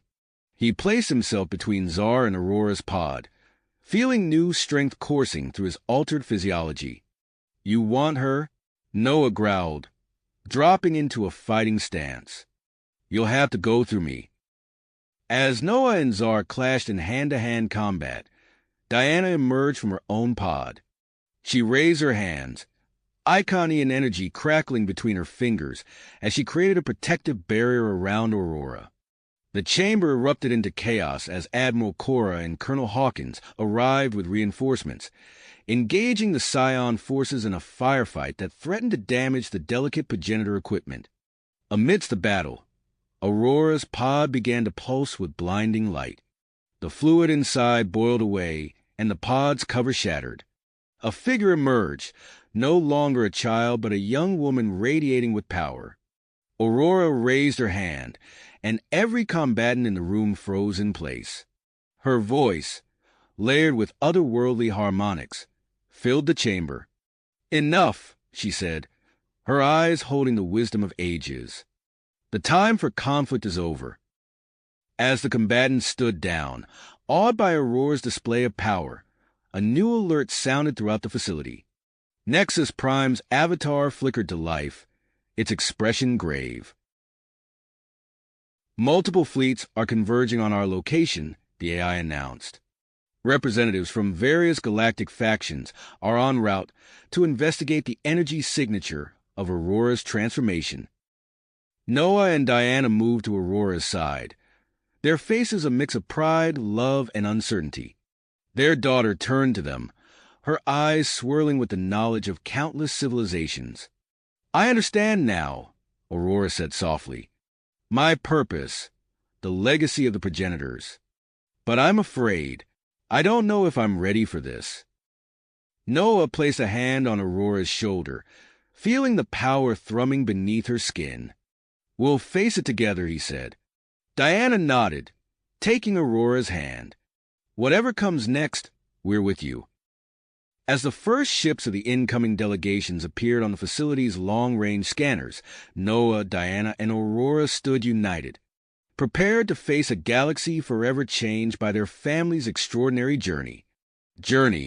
As the family stood united, the facility's sensors lit up with activity, detecting multiple ships entering the star system. Aurora's eyes widened, her newfound powers allowing her to sense the approaching vessels. "They're coming," she said, her voice resonating with newfound authority. Noah squeezed her shoulder. "What do you want to do?" Aurora closed her eyes, concentrating. A shimmering energy field expanded from her body, enveloping the entire facility. "I've created a neutral zone," she explained. "They can communicate, but not attack." Diana nodded approvingly. "Good thinking. Now we need a plan." The family huddled together, speaking in hushed tones. They agreed to present Aurora as a successful hybrid experiment, concealing the full extent of her progenitor legacy. Colonel Hawkins approached, his uniform singed from the recent battle. "We've contained the Scion forces, but we need to prepare for our guests." "Agreed," Noah said. "Let's convert the East Chamber into a conference room." The team sprang into action, repurposing progenitor technology to create holographic displays showcasing their journey. As they worked, the first delegation arrived. A sleek, obsidian ship touched down outside the facility. The Voidwalkers emerged, led by High Counselor Zara, her ethereal form shimmering as she entered the makeshift conference room. "Fascinating," Zara said, her voice echoing strangely. We offer our stealth technology in exchange for access to this facility's database. Before Noah could respond, another ship landed. Ambassador Thela led a group of Iconian scientists, their crystalline skin refracting the room's light. "We seek a research agreement," Thela announced. "The hybrid technology could revolutionize our society." The chamber grew crowded as a human delegation arrived, led by UN Special Envoy Marcus Bennett.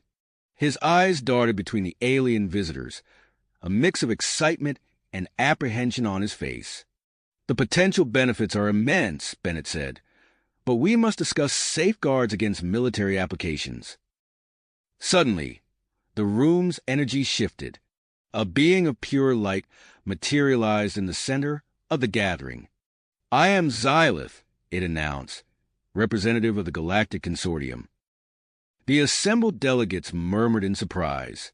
Xylith's form pulsed as it spoke. "We have monitored your progress. The activation of this facility has triggered our first contact protocols." As the delegates erupted into discussion, alarms blared from a nearby console. Admiral Cora rushed to investigate. "The Scion forces," she reported. "They're fighting among themselves." Security feeds showed Admiral Zar struggling against his own troops, led by his second-in-command, Vex. "We must cooperate," Vex shouted, tackling Zar to the ground. The chamber's lights flickered, and a low rumble shook the floor. Aurora stumbled, her face contorted in concentration. "Aurora," Diana reached for her daughter. "I'm okay," Aurora said through gritted teeth. "It's just a lot to control." Noah pulled them both close, shielding Aurora from the curious stares of the delegates. Dr. Lyra approached, her eyes bright with excitement. "I've been working with the other scientists," she said.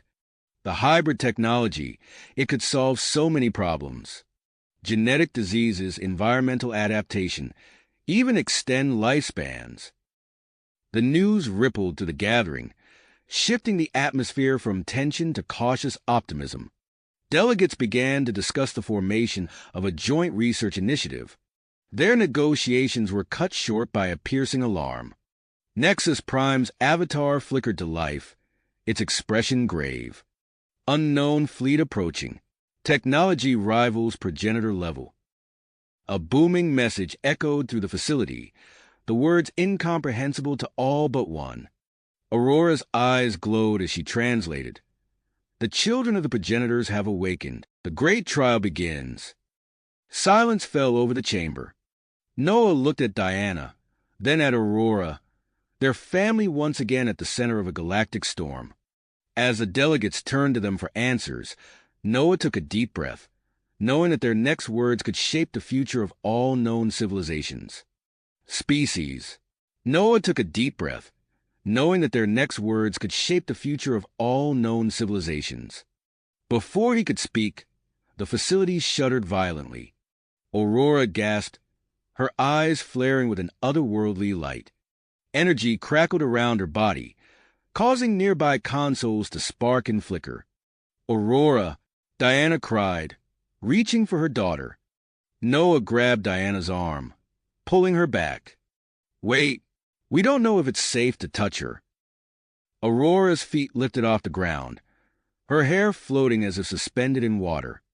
"It's too much," she whispered, her voice echoing strangely. "I can't control it." The delegates backed away, murmuring in a mix of awe and fear. Ambassador Thela stepped forward, her crystalline skin refracting the energy emanating from Aurora. "We may be able to help stabilize her," she offered. "Our empathic abilities."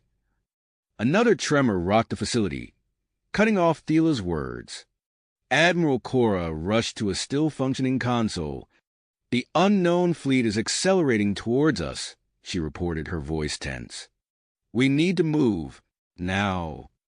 Noah nodded, his mind racing. "We need to get Aurora somewhere secure. Diana, can you sense any safe areas in the facility?" Diana closed her eyes, reaching out with her Iconian senses. "There's something," A chamber deep within the complex. It's shielded, different from the rest. Lead the way, Noah said, turning to the others. Admiral Cora, Colonel Hawkins, can you coordinate our defenses? The two officers nodded, already issuing orders to their respective teams. As Noah and Diana guided Aurora towards the chamber, the various delegations quickly organized themselves, setting aside their differences in the face of the looming threat. They hurried through winding corridors, the facility's lights flickering ominously. Aurora floated between her parents, her body racked with pulses of energy that left scorch marks on the walls. "Hold on, sweetheart," Diana murmured, her heart aching at her daughter's pain. They reached a seamless wall that Diana insisted concealed the hidden chamber. As they approached, lines of light appeared in the surface, forming intricate patterns. Aurora's eyes snapped open, and she extended a trembling hand. The wall dissolved, revealing a circular room filled with softly glowing pillars. As they entered, holographic displays sprang to life, surrounding them with swirling galaxies and strange symbols. A figure materialized in the center of the room, a being of pure light, its form constantly shifting. When it spoke, its voice seemed to come from everywhere and nowhere at once.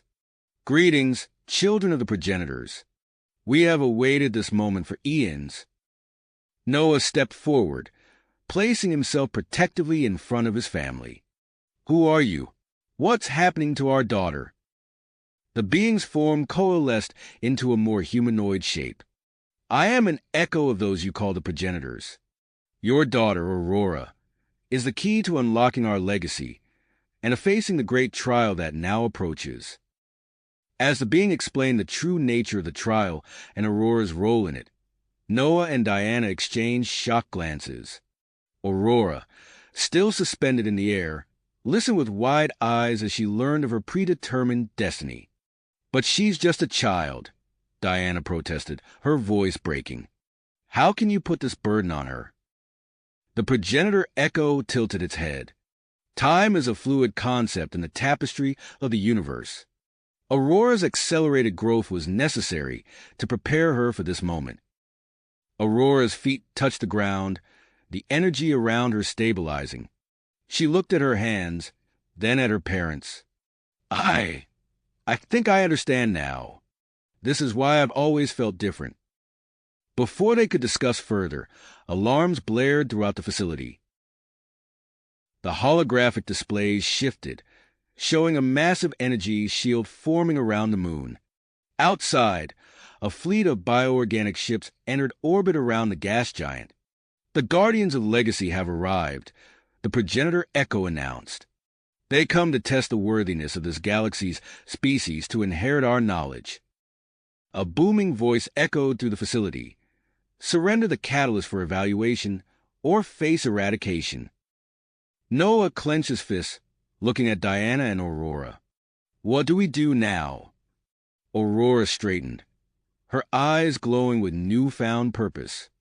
"We face the trial," she said, her voice stronger than before. Together. As they prepared to leave the chamber and rejoin the others, Noah and Diana knew that whatever challenges lay ahead, their family would face them united. The future of the stars now rested in their hands, and the true test was only beginning. The future of the stars now rested in their hands, and the true test was only starting. As Noah, Diana, and Aurora emerged from the hidden chamber, they were met with chaos.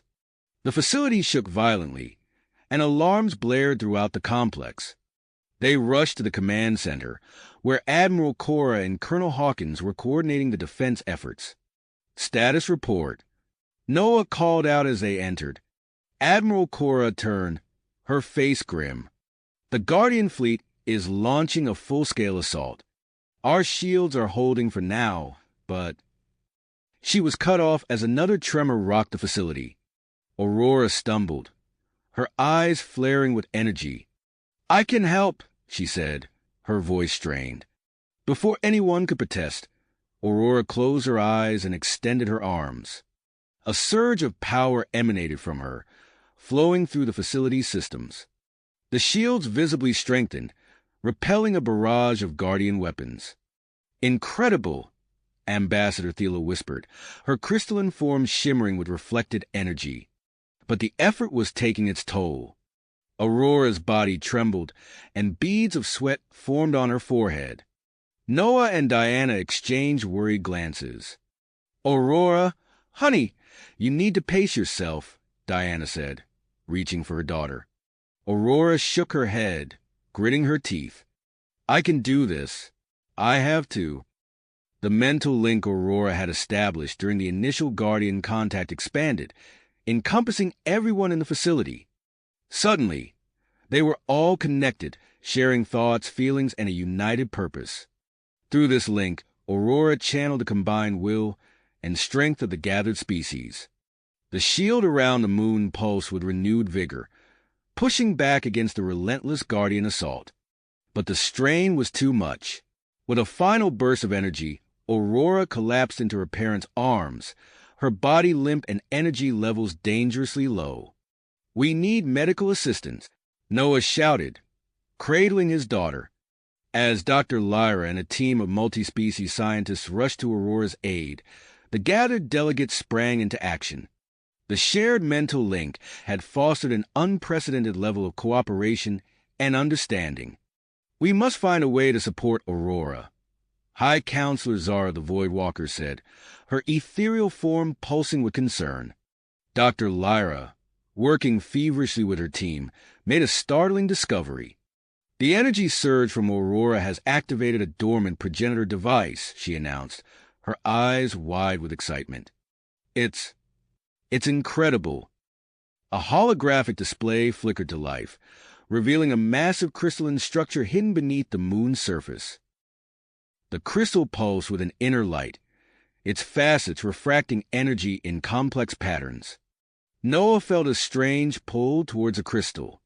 He approached the hologram, his partially transformed body resonating with the device's energy. As he reached out, information flooded his mind. "It's a power source," he said, his voice filled with awe. "More than that, it's a network. We can use it to create energy nodes around the moon, strengthening our defenses exponentially." Diana stepped forward, her face etched with concern. "But at what cost? Aurora's already pushed herself to the limit. We can't ask her to do more." The gathered delegates murmured in agreement. Then Ambassador Thela spoke up. "What if we shared the burden?" she suggested. "If we combined our life force, perhaps we could power the device without risking Aurora's health." The proposal sparked intense discussion among the various species. It was a risk, certainly, but one that could prove their worthiness in the face of the great trial. As the Alliance debated this unprecedented energy-sharing procedure, the Void Walker infiltration team returned from their mission. Their leader, a shadowy figure named Kex, approached Admiral Cora with urgent news. "The Guardian fleet is commanded by an AI construct," Kex reported, his voice a whisper that somehow carried across the room. "They call it the Arbiter. It's programmed to evaluate us based on criteria set by the progenitors themselves." This revelation changed everything. Admiral Cora's eyes lit up with a new strategy. "We need to communicate with this Arbiter directly," she said. "I'll lead a diplomatic mission. My military background, combined with our recent experiences of cooperation, make me an ideal candidate to represent our alliance." As preparations for both the energy-sharing procedure and the diplomatic mission began, Colonel Hawkins approached Noah and Diana. "There's something else you need to see," he said, his voice low and urgent. He led them to a hidden entrance, revealing a network of tunnels beneath the facility. As they descended, they found themselves surrounded by rows of stasis pods, each containing the preserved form of an alien species. The progenitors were collecting genetic samples. Diana breathed, her Iconian senses overwhelmed by the diversity before them. "But why?" Before they could explore further, an alert sounded from Noah's communicator. "Unknown vessel approaching," came the tense voice of a security officer. It's Admiral Czar's ship, sir, but his life signs are fading fast. Noah's mind raced. Allowing Czar to land could provide valuable intelligence, but it also posed a significant risk. After a moment's hesitation, he made his decision. "Bring him in," Noah ordered, "and get a medical team ready."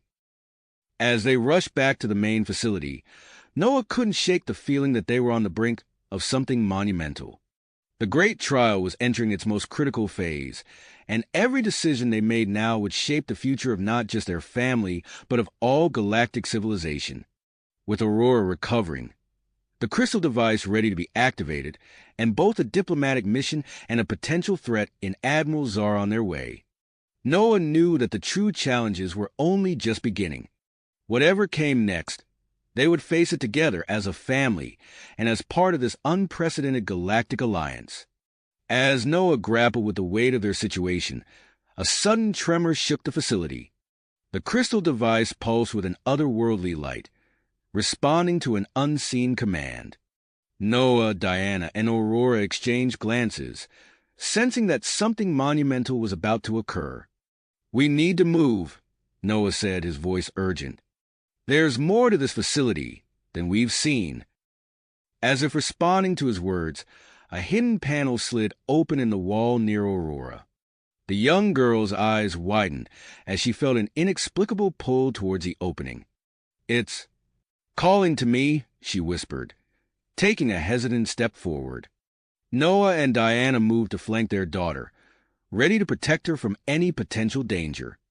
As they approached the panel, a soft hum filled the air. Aurora reached out, her fingertips brushing against an unseen barrier. In an instant, the world around them dissolved into streams of light. Noah felt a momentary sense of weightlessness before his feet touched solid ground once more. As his vision cleared, he found himself standing in a vast, dimly lit chamber unlike anything he had seen before. "Where are we?" Diana asked, her voice echoing in the cavernous space. Before Noah could respond, holographic displays flickered to life around them, bathing the chamber in a soft blue glow. At the center of the room stood a massive sphere, pulsing with an energy that seemed to resonate with Aurora's own unique signature. "The failsafe," Noah breathed, recognizing the device from the information they had gathered earlier. As they cautiously approached the sphere, more holographic displays activated, presenting complex schematics and streams of data. Noah's partially transformed body allowed him to interface with the progenitor systems, and information flooded his mind. "This device," he explained, his voice tight with concern, "it's designed to purge all progenitor technology from the galaxy if the inheriting species are deemed unworthy." Diana's eyes widened in alarm. "But that would wipe out centuries of progress across multiple civilizations," Noah finished grimly.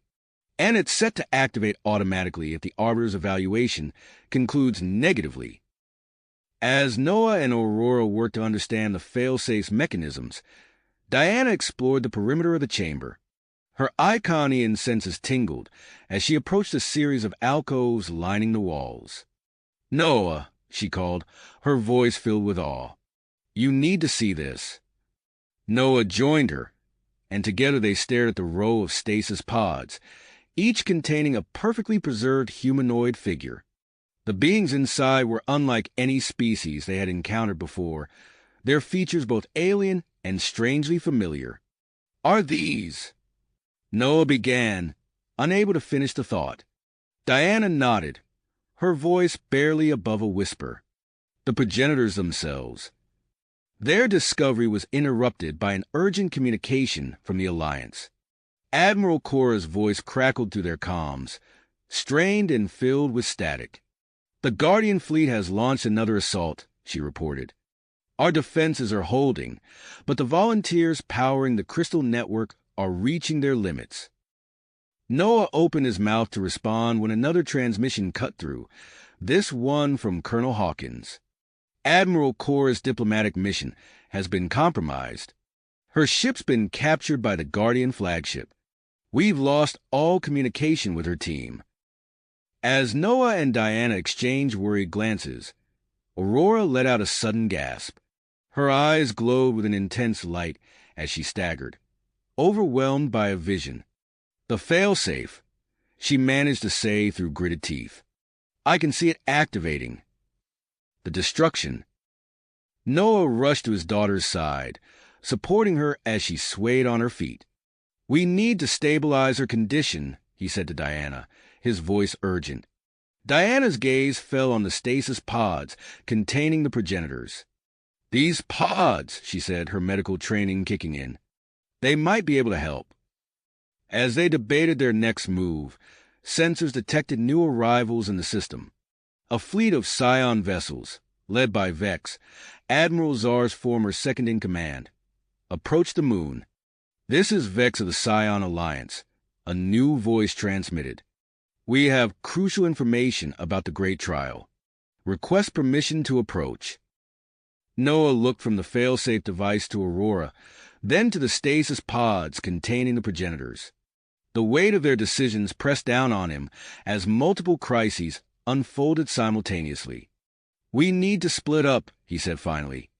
I'll stay here and work on disabling the failsafe. Diana, prepare Aurora for stasis. It might be our best chance to stabilize her condition and buy us some time.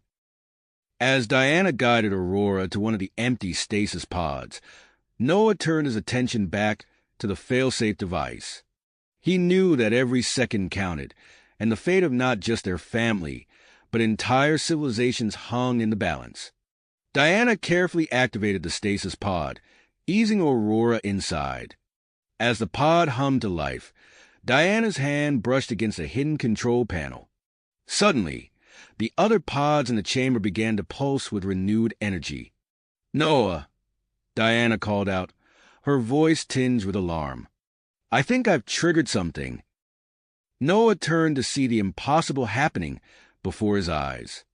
The stasis pods containing the progenitor specimens were beginning to open, their ancient occupants showing signs of life for the first time in eons.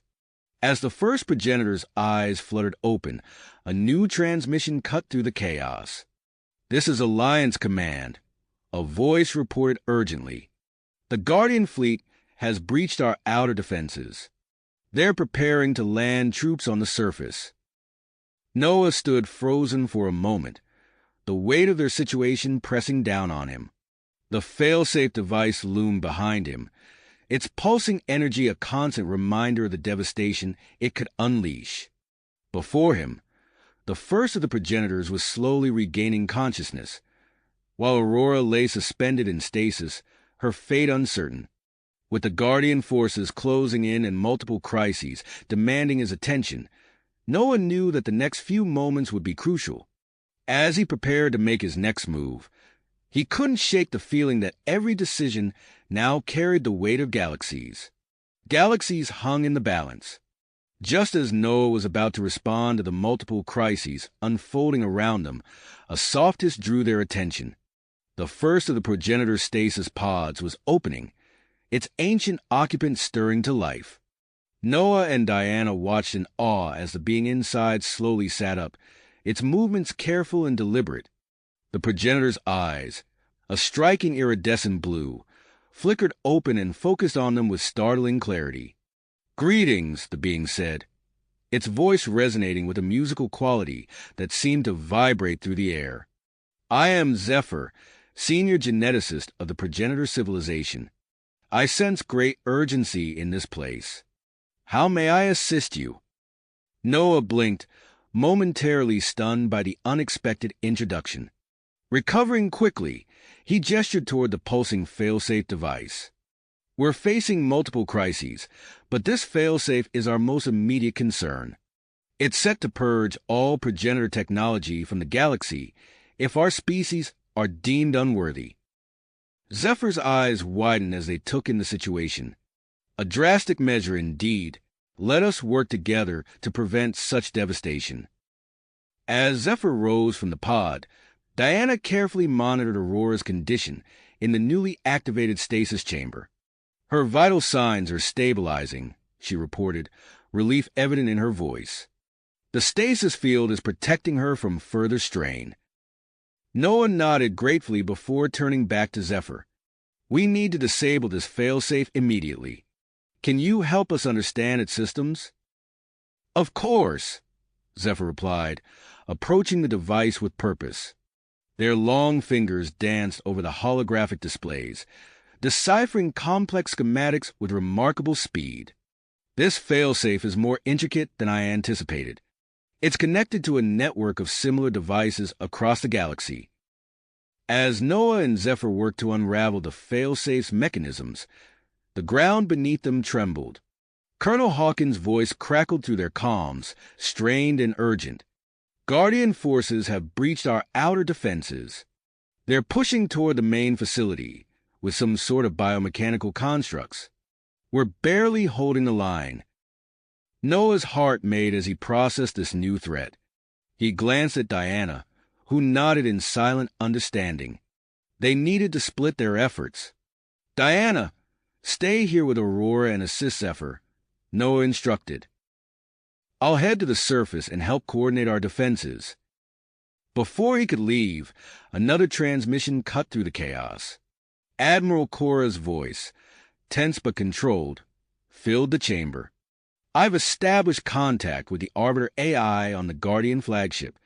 They've agreed to a temporary ceasefire and granted me an audience. I'm presenting our case for the Alliance's worthiness. A flicker of hope ignited in Noah's chest. If Cora could convince the Arbiter, they might be able to end this conflict diplomatically. But they couldn't rely on that alone. As Noah prepared to depart, Zephyr called out, "Wait! We've made a critical discovery." The progenitor's face was grave as they explained. Complete deactivation of the failsafe requires a specific genetic key, a combination of progenitor, human, and Iconian DNA. Noah's gaze immediately went to Aurora's stasis pod. Zephyr nodded, confirming his unspoken thought. Your daughter's unique hybrid genetics make her the only viable candidate to provide this key. Diana stepped forward, her eyes blazing with tenacity. No, we can't risk removing Aurora from stasis in her condition. She turned to Noah, a plan forming in her mind. What if I underwent a partial genetic transformation, similar to yours? Combined with your hybrid DNA, it might be enough to deactivate the failsafe. Noah hesitated, aware of the risks such a procedure would entail. But as another tremor shook the facility, he realized they were out of options. All right, he agreed reluctantly. But be careful. As Diana prepared for the transformation under Zephyr's guidance, Noah rushed to the surface. He emerged into chaos. The moon's landscape was scarred by weapons fire, and the air crackled with energy discharges. In the distance, he could see the looming forms of Guardian constructs advancing on their position. Colonel Hawkins spotted Noah and hurried over, his face streaked with grime and sweat. Sir, we're barely holding them back. These constructs are unlike anything we've ever faced. Noah surveyed the battlefield, his enhanced senses taking in every detail. We need to utilize the progenitor weapons we've discovered, he said, formulating a plan. Combine them with our special forces tactics. Hit them hard and fast. Disrupt their coordination. As Noah coordinated the counterattack, a new signal cut through the comms. This is Vex of the Scion Alliance, a familiar voice announced. We have crucial intelligence on the Guardian fleet's weaknesses, requesting permission to approach and assist. Noah's mind raced, weighing the potential risks and benefits. After a moment's consideration, he made his decision. Permission granted, Vex. We need all the help we can get. With the unexpected arrival of Scion reinforcements, the tide of the space battle began to shift. But on the ground, the Guardian forces pressed on relentlessly toward the crystal device powering their defenses. Noah led a group of defenders to the device's chamber, utilizing his knowledge of progenitor systems to activate hidden security measures. Energy barriers sprang to life, slowing the Guardian advance. As he fought to protect the crystal device, Noah's thoughts turned to Diana and the others in the underground chamber. He could only hope that their efforts to disable the failsafe would succeed in time. In the depths of the progenitor facility, Diana gritted her teeth as waves of pain washed over her. The genetic transformation was more intense than she had anticipated. Vivid hallucinations flooded her mind, fragmented memories of the progenitor civilization, glimpses of their hopes and fears for the galaxy's future. Zephyr monitored the process closely, making minute adjustments to the facility's advanced medical systems. "You're doing well," they assured Diana. "The transformation is nearly complete." As Diana's DNA reconfigured itself, Zephyr turned their attention back to the failsafe device. They knew that time was running out. The fate of progenitor technology across the galaxy hung in the balance, dependent on their ability to deactivate this central hub before the Guardian forces overwhelmed them. With the battle raging on multiple fronts and critical events unfolding simultaneously, the future of human-alien relations and the galaxy itself teetered on a knife's edge. The next few moments would determine whether their unprecedented alliance would triumph or if the great trial would end in catastrophic failure. Failure. Just as the situation seemed most dire, an unexpected calm settled over the battlefield. The relentless advance of Guardian forces suddenly halted, their biomechanical constructs powering down as if responding to an unseen command. Noah, still positioned near the crystal device, watched in disbelief as the enemy forces ceased their assault. His comm unit crackled to life with an incoming transmission from Admiral Cora. "Noah, this is Cora," her voice rang out, tinged with a mix of relief and excitement. "The Arbiter AI has agreed to modify the parameters of the Great Trial. They're calling for a ceasefire and requesting representatives from all factions to gather on the moon's surface." Before Noah could fully process this development, another transmission cut through, this time from the underground chamber.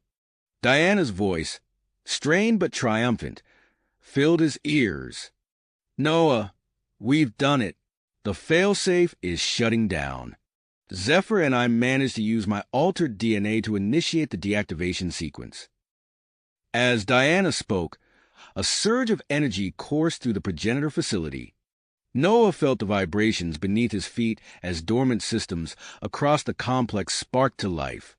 His enhanced senses picked up a subtle shift in the air, charged with ancient power. "Something's happening with Aurora's stasis pod," Diana continued, her voice now tinged with a mix of wonder and concern. "The energy surge is interacting with her unique genetic makeup. I think—" Diana's transmission cut off abruptly. Noah's heart raced as he sprinted back toward the underground chamber, dodging bewildered Alliance soldiers and powered-down Guardian constructs. As he burst into the chamber, Noah's eyes widened at the sight before him. Aurora was stepping out of her stasis pod, her body enveloped in a soft, pulsating glow. Her eyes, once a warm brown, now shimmered with an otherworldly iridescence reminiscent of Zephyr's. "Dad," Aurora said, her voice carrying a new resonance that seemed to vibrate through the air. "I understand now. I can see it all." Noah rushed to embrace his daughter, relief and trepidation warring within him. Diana joined them, her newly altered features etched with a mix of joy and concern. Zephyr approached the family, their expression one of awe and realization. "Young Aurora has fulfilled the true purpose of the Great Trial," the progenitor explained. "She has become a living bridge between our ancient civilization and the current galactic powers." As the implications of this revelation sank in, Colonel Hawkins' voice erupted from Noah's comm unit. "Sir, the Arbiter is requesting Aurora's presence at the neutral meeting ground. They're calling her the key to resolving the Great Trial." Noah and Diana exchanged glances, a silent understanding passing between them. Despite their protective instincts, they knew the importance of Aurora's newfound role. "We'll go with her," Noah decided, looking to Zephyr. "Your insights into progenitor culture could be crucial. Will you join us?" Zephyr nodded solemnly. "It would be my honor to assist in this historic moment." The group made their way to the moon's surface, emerging into a landscape transformed. Where once battle raged, an eerie calm now prevailed.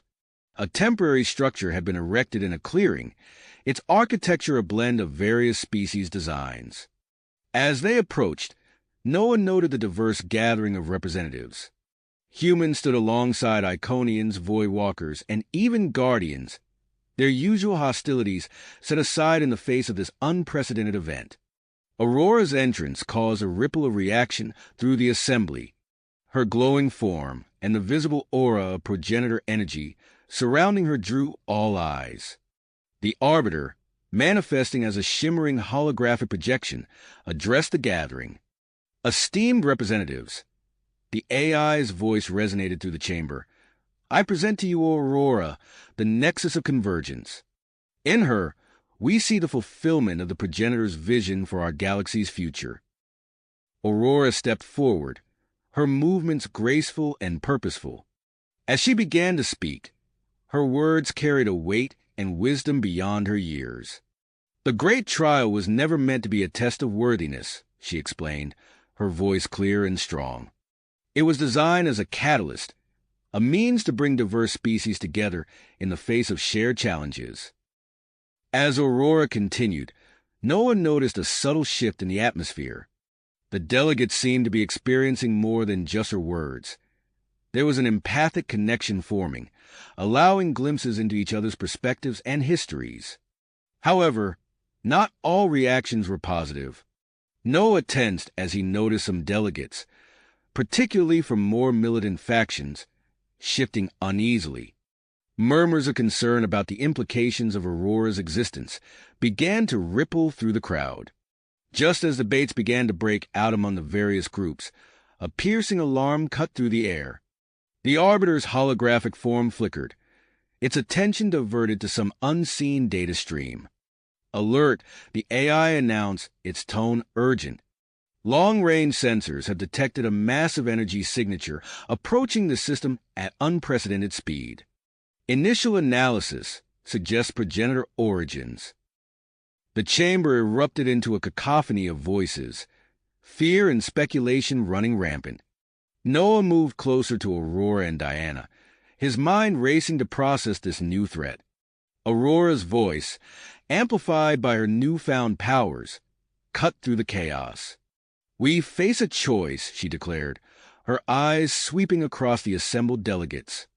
We can continue to argue amongst ourselves and risk destruction, or we can unite to face this approaching danger together. As the delegates grappled with this ultimatum, Noah realized that the true challenge of the Great Trial was only beginning. The path to galactic cooperation would be fraught with obstacles, but for the first time, he felt a glimmer of hope that it might be possible. With the unknown progenitor entity rapidly approaching and tensions still high among the gathered species, Aurora prepared to guide them through the crucial decision that would shape the galaxy's future. Noah and Diana stood by their daughter's side, ready to support her in the monumental task that lay ahead. Just as the delegates began to grasp the gravity of Aurora's ultimatum, a piercing alarm cut through the tense atmosphere. The Arbiter's holographic form flickered, its attention diverted to an unseen data stream. Alert, the AI announced, its tone urgent. Long-range sensors have detected a massive energy signature approaching the system at unprecedented speed. Initial analysis suggests progenitor origins. The chamber erupted into a cacophony of voices, fear and speculation running rampant. Noah moved closer to Aurora and Diana, his mind racing to process this new threat. Aurora's eyes widened, her newfound abilities surging within her. Without hesitation, she stepped forward, her body pulsing with an otherworldly glow. The assembled delegates fell silent as she raised her hands, interfacing with the facility's long-range sensors. I can see it, she breathed, her voice carrying an eerie resonance. It's an arc ship, a progenitor arc ship. Noah and Diana exchanged glances, the implications of this discovery sending shockwaves through their minds. They turned to Zephyr, whose luminous form seemed to flicker with recognition. An Ark ship? Zephyr's voice was filled with awe. We thought them all lost to time. If it's truly survived, it could contain untold advancements, vast archives of knowledge, and more of my kind in stasis. The chamber buzzed with renewed energy as the delegates grappled with this revelation. Admiral Cora stepped forward, her tactical mind already formulating a strategy. "We need to establish a defensive perimeter around the moon," she declared, her voice cutting through the chaos. "All factions present should contribute ships to form a united front." Colonel Hawkins nodded in agreement, adding, "And we should prepare a small, diverse team to board and assess the Ark upon arrival. We need representatives from each species to ensure a balanced approach." As the delegates debated the merits of these proposals, Aurora suddenly gasped, her body lifting several inches off the ground. The air around her crackled with energy, and her eyes blazed with an intense, iridescent light. "The Ark," she said, her voice seeming to echo from multiple points in space. "I can feel its systems. It's not controlled by anyone. It's operating on automatic protocols." Noah reached out to steady his daughter, concern etched across his features. "What's it trying to do, Aurora?" Aurora's brow furrowed in concentration. "It's seeking a place to land, to initiate some kind of revival sequence." The implications of an uncontrolled landing galvanized Noah into action. He turned to the assembled leaders, his voice ringing with authority. "We need to guide that ship to a safe landing zone," he announced. "Admiral Cora, can you coordinate our ships to form a guidance array? We'll use tractor beams to slow its descent." As Cora nodded and began issuing orders through her comm unit, Diana stepped up beside Noah. "I'll work with Dr. Lyra to recalibrate the moon shields," she said. "We need to allow the Ark passage while maintaining our defenses against potential attacks." The chamber bustled with activity as the various factions scrambled to implement the plan. However, amidst the coordinated effort, a commotion erupted near the back of the room. A group of guardians, their biomechanical forms dripping with weaponry, surged forward. "We cannot allow this abomination to control our fate," their leader shouted, gesturing towards Aurora. "The crystal device must be secured for the good of all." Colonel Hawkins reacted with lightning speed, signaling to a mixed team of human and alien soldiers. They moved to intercept the Guardians, their diverse abilities complementing each other in a display of newfound cooperation. As the skirmish unfolded, the Arbiter's voice rang out once more. "This response to the Ark's arrival shall serve as the final test of the Great Trial," it declared. "Your ability to work together in this unprecedented situation will determine your worthiness to access the full spectrum of progenitor technology." Outside, the sky began to glow with an otherworldly light as the Ark ship entered the moon's atmosphere. Aurora's connection to the vessel intensified, causing her to tremble with the influx of information. There's so much," she gasped, her eyes darting rapidly as if reading an invisible script. "The Ark, it's been to the edge of the galaxy. It's seen so many civilizations, so many potential threats." Noah and Diana moved to support their daughter, their faces etched with concern. "We need to stabilize her," Diana said urgently. "The connection is too strong." As they worked to create a buffer for Aurora's mind using a combination of Iconian techniques and progenitor technology, the massive form of the Ark ship became visible in the sky.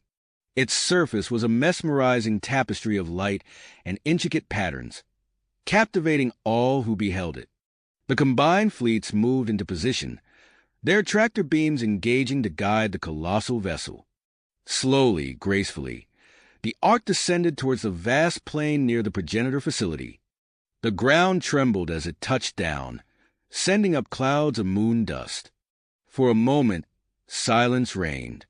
Then, with a low hum that seemed to vibrate through the very core of the moon, the Ark's external systems began to power up. A massive door on its side started to open, revealing a brilliant light from within. Noah, Diana, and Aurora stood at the forefront of the assembled delegates, their hearts pounding with a mixture of anticipation and trepidation. Zephyr moved to join them, prepared to act as a liaison between the modern species and whatever might emerge from the ancient vessel. As they cautiously approached the Ark, Noah noticed the surrounding progenitor technology reacting to the ship's energy signature. Aurora's enhanced body seemed particularly affected, her skin shimmering with an intensifying glow. The group halted a short distance from the open doorway, the light from within casting long shadows across the moon's surface. The fate of galactic civilization hung in the balance as they waited to make first contact with the Ark's contents. In that moment of breathless anticipation, Noah realized that regardless of what emerged from the Ark, nothing would ever be the same. The Great Trial had entered its final, most crucial phase, and the actions they took in the coming moments would shape the future of the entire galaxy. The air seemed to vibrate with tension as the massive door of the progenitor Ark ship began to open, bathing the assembled delegates in brilliant light. From within the luminous interior emerged 5 figures, their forms tall and graceful, radiating an aura of ancient wisdom. At their forefront stood a regal being, her presence commanding immediate attention. Noah felt Diana's hand tighten around his as they watched the scene unfold. Zephyr, his luminous form shimmering with anticipation, glided forward to greet the newcomers. "Welcome, esteemed ancestors," he said, his voice carrying a mix of reverence and excitement. "I am Zephyr, a humble descendant of your great civilization." The leader of the progenitors, her eyes scanning the diverse assembly before her, stepped forward. "I am Alara," she announced, her voice resonating with a depth that seemed to touch the very core of those present. "We have traveled far and long to return to this realm." As Zephyr facilitated introductions between the progenitors and the gathered delegates, Noah observed the reactions rippling through the crowd. Awe, curiosity, and trepidation played across the faces of humans and aliens alike. Ilara's gaze fell upon Aurora, whose body continued to pulse with an intensifying glow. The progenitor leader's eyes widened in recognition. "The nexus of convergence," she breathed, taking a step towards the hovering girl. Noah and Diana moved protectively closer to their daughter, but Aurora's eyes were locked on Alara, a look of understanding passing between them. "We have much to discuss," Alara announced, addressing the assembly. "Our vessel, Nexus Prime, has been on a mission of utmost importance. We have discovered a threat that endangers not just this galaxy, but potentially all of existence." The chamber fell into a hushed silence as Alara explained the nature of the Void Harbingers, a highly advanced species with the terrifying ability to consume entire star systems for energy. The delegates listened with growing concern as she detailed the progenitors' decision to return and prepare the inheritor races for this impending danger. As Alara spoke, Aurora's connection to the progenitor technology intensified. Her body began to glow more brightly, and she rose higher off the ground. Noah and Diana exchanged worried glances, their parental instincts kicking into overdrive. "Aurora," Diana called out, her voice tinged with concern. "Are you all right?" Before Aurora could respond, Alara approached the family. "Your daughter is experiencing the full awakening of her Nexus abilities," she explained. "I can assist in stabilizing her condition and help her unlock her true potential." Noah hesitated, his protective instincts warring with the logical part of his mind that recognized the importance of Aurora's role. "Will she be safe?" he asked, his voice tight with worry. Alara nodded solemnly. "She will be. Your daughter is the bridge we have long anticipated, the link between our ancient knowledge and the vibrant diversity of the current galactic civilizations." As Alara began to work with Aurora, guiding her through the process of controlling her newfound abilities, the chamber erupted into heated discussions. The implications of the Void Harbinger threat sent shockwaves through the assembled delegates. Admiral Cora's voice cut through the chaos. We need to begin military preparations immediately. Our combined fleets must be ready to face this threat. Colonel Hawkins nodded in agreement. We should also focus on adapting progenitor technology to enhance our existing capabilities. Others argued for a more diplomatic approach, suggesting attempts to communicate with the Void Harbingers before resorting to military action. The Arbiter's holographic form flickered to life above the crowd. Remember, it intoned, your response to this crisis will determine the outcome of the great trial. Unity and wisdom must guide your actions.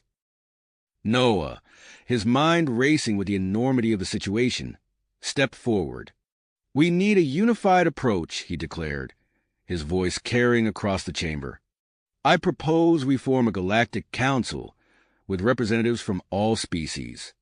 This council will coordinate our efforts against the Void Harbingers, with access to progenitor knowledge and technology. But crucially, decisions must be made collectively. The proposal sent a ripple of murmurs through the crowd. Diana, who had been conferring with Dr. Lyra and the progenitor scientists, approached Noah.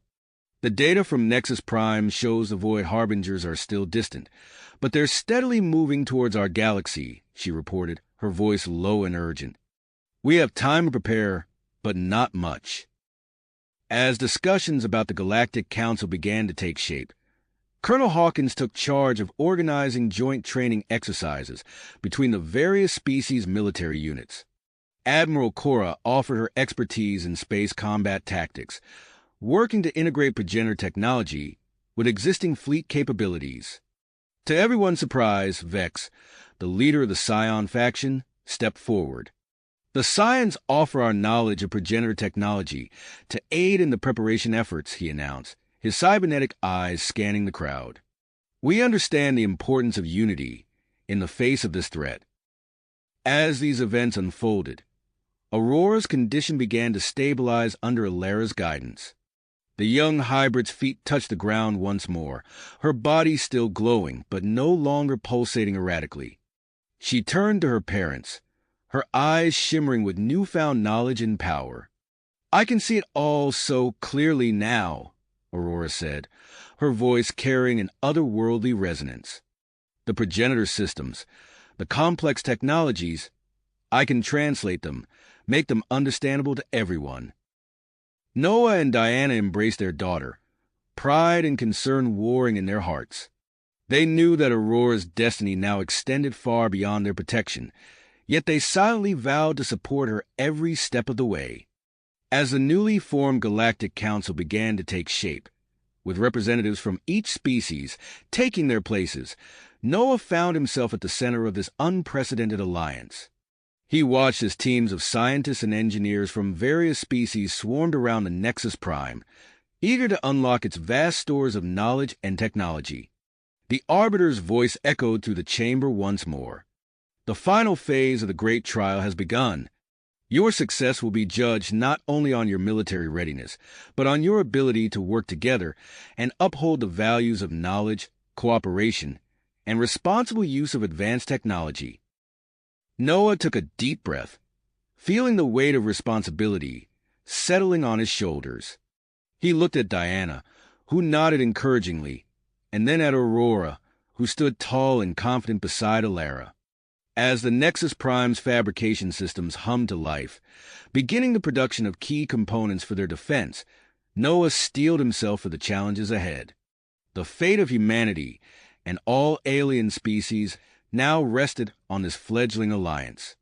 As the Galactic Council convened its first official meeting, Noah couldn't help but wonder what trials and tribulations lay ahead in their race against time to prepare for the arrival of the Void Harbingers.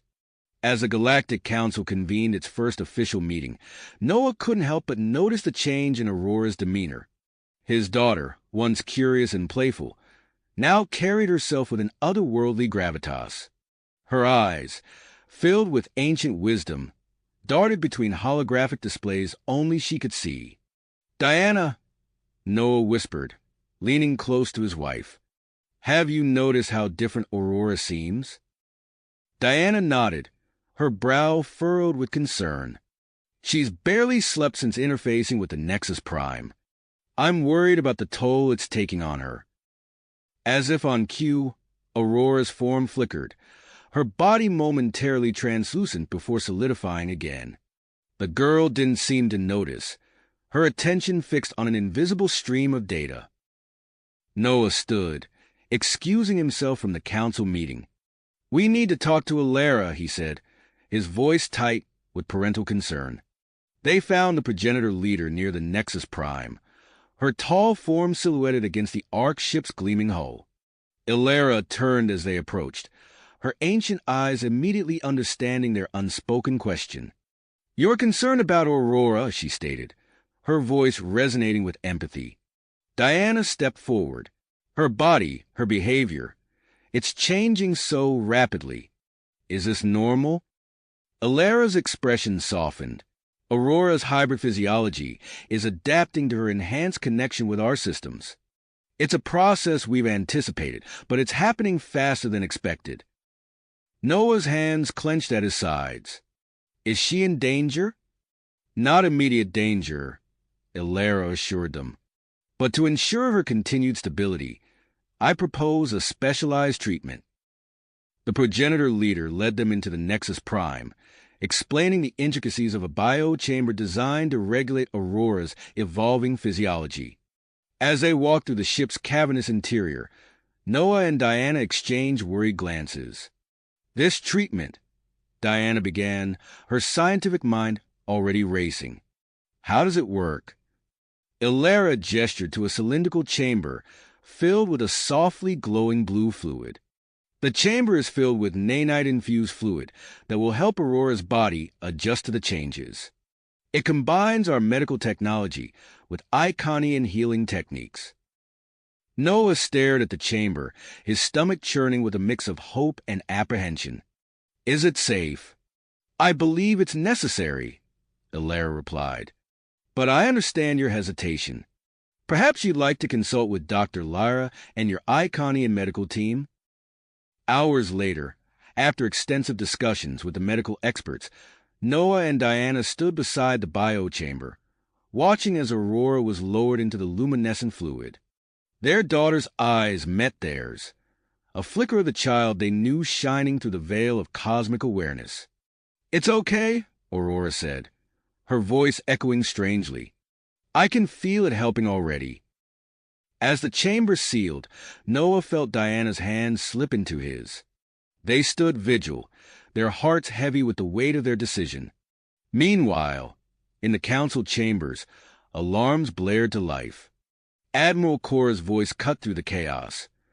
Long-range sensors have detected a Void Harbinger scout ship entering the galaxy. The chamber erupted into a frenzy of activity. Species that were once bitter enemies now work side by side, strategizing their response to this incursion. Colonel Hawkins, his face grim with drive, outlined a daring plan. "We'll use Void Walker stealth tech combined with our new progenitor-inspired propulsion. If we move fast, we can capture that scout ship before they know what hit them." As Hawkins assembled his team, Noah found himself working alongside Zephyr and a diverse group of engineers. Their task: adapt progenitor defense technology for use by the allied species. "If we can create a network of automated defense platforms," Noah explained, his hands flying over a holographic interface, "we'll have an early warning system against future incursions." In a nearby medical bay, Diana collaborated with Dr. Lyra, their combined expertise bridging the gap between Iconian and progenitor medical knowledge. "These regenerative systems are incredible," Dr. Lyra marveled, examining a progenitor healing pod. "Combined with our techniques, we could revolutionize trauma care." As these preparations unfolded, Vex, the Scion leader, made a surprising announcement to the council. "We've discovered references to ancient progenitor outposts scattered throughout the galaxy," he said, his cybernetic eyes gleaming. "Many may still contain valuable technology and resources." The council chamber buzzed with excitement and trepidation. The potential benefits were enormous, but so were the risks. After heated debate, a compromise was reached. Small, specialized teams would investigate the nearest outposts, with any discoveries to be shared among all member species. As the council meeting adjourned, Noah and Diana rushed back to the biochamber. The luminescent fluid was draining away, revealing Aurora's form. Their daughter emerged, her skin now adorned with faint, pulsing patterns. As she opened her eyes, holographic interfaces sprang to life around her, responding to her mere thoughts. "Mom, Dad," Aurora said, her voice stronger than before. "I can see everything so clearly now." Ilara approached, her expression both proud and cautious. "Aurora's abilities will be crucial in coordinating our efforts," she explained. "But she must not overexert herself. She needs time to adjust." Before Noah could respond, his communicator buzzed urgently. Admiral Cora's voice crackled through. "The mission is underway. We've engaged the Void Harbinger scout ship." As Noah relayed the news, they gathered around a holographic display, watching the operation unfold. The Allied vessel approached the scout ship undetected, but as they attempted to disable it with an electromagnetic pulse, the Void Harbinger technology proved more resilient than anticipated. "They're not going down without a fight," Colonel Hawkins' voice reported through the comm. "We're initiating boarding procedures now." The tense silence in the chamber was broken only by the staccato of weapons fire and shouts coming through the communication channel. Suddenly, a new voice cut through the chaos. "Sir, you need to see this," came the urgent report from one of the boarding party members. "The Void Harbingers. They're not what we expected. It's not a single species. It's like a collective." As the team struggled to secure the Void Harbinger vessel, a cry of pain echoed through the comm. "Sergeant Bennett's down. He's been hit by some kind of energy pulse." Noah, Diana, and Aurora exchanged worried glances as the magnitude of the situation became clear. The capture of the scout ship had alerted the main Void Harbinger fleet to their presence, and the databanks revealed a chilling truth. This was just the beginning of a much larger invasion plan. As the Galactic Council scrambled to process this new information and accelerate their preparations, Noah felt the weight of responsibility settling heavily on his shoulders. He looked at Diana, her face set with purpose, and Aurora, her eyes now glowing with the power of ages. The true test of their newly formed alliance was about to begin. The Allied forces had made their first direct contact with the Void Harbingers, and the implications were staggering. As the council chambers buzzed with activity, Noah found his attention drawn back to Aurora. His daughter stood motionless, her eyes unfocused as holographic displays flickered around her. The faint, pulsing patterns on her skin seemed to glow brighter, and Noah couldn't shake the feeling that something was wrong. Diana approached, her face etched with concern. "Noah, we need to talk about Aurora." He nodded, guiding her to a quiet corner of the chamber. "I've noticed it too. She's becoming more distant." Diana's voice dropped to a whisper. "It's not just that. She barely eats, hardly sleeps. I'm worried we're losing her to all this." She gestured at the advanced technology surrounding them. Noah ran a hand through his hair, his mind racing. "We need to do something. She needs a break from all this, a chance to reconnect with who she is." As if struck by inspiration, Noah's eyes lit up. "I have an idea. We recently discovered a planet, Haven. It's Earth-like, primitive. What if we took Aurora there for a while? Away from all this technology?" Diana considered the proposal, her scientific mind already at work. "It could work, but we'd need to design a special suit for her. Her physiology is so altered now." Their planning was interrupted by Admiral Cora, who approached with a grim expression. "I hate to ask this," she began, "but we need Aurora's help one more time before you go. The Void Harbinger scout ship. We need her to scan its core systems. Noah and Diana exchanged glances, both reluctant but understanding the necessity. They watched as Aurora interfaced with the alien ship, her body glowing with progenitor energy. Suddenly, Aurora's form convulsed. A burst of unknown energy engulfed her, and she collapsed to the ground. "Aurora!" Noah shouted, rushing to his daughter's side. Medical teams swarmed around them, Dr. Lyra barking orders as they moved Aurora to the medical bay. Hours passed in a blur of anxious waiting and hushed medical consultations. Finally, Dr. Lyra emerged from the treatment room, her expression a mix of concern and fascination. "She's stable," Dr. Lyra began, "but the energy burst has caused further changes to her physiology. It seems to have integrated aspects of Void Harbinger technology into her genetic makeup." Noah felt his stomach drop.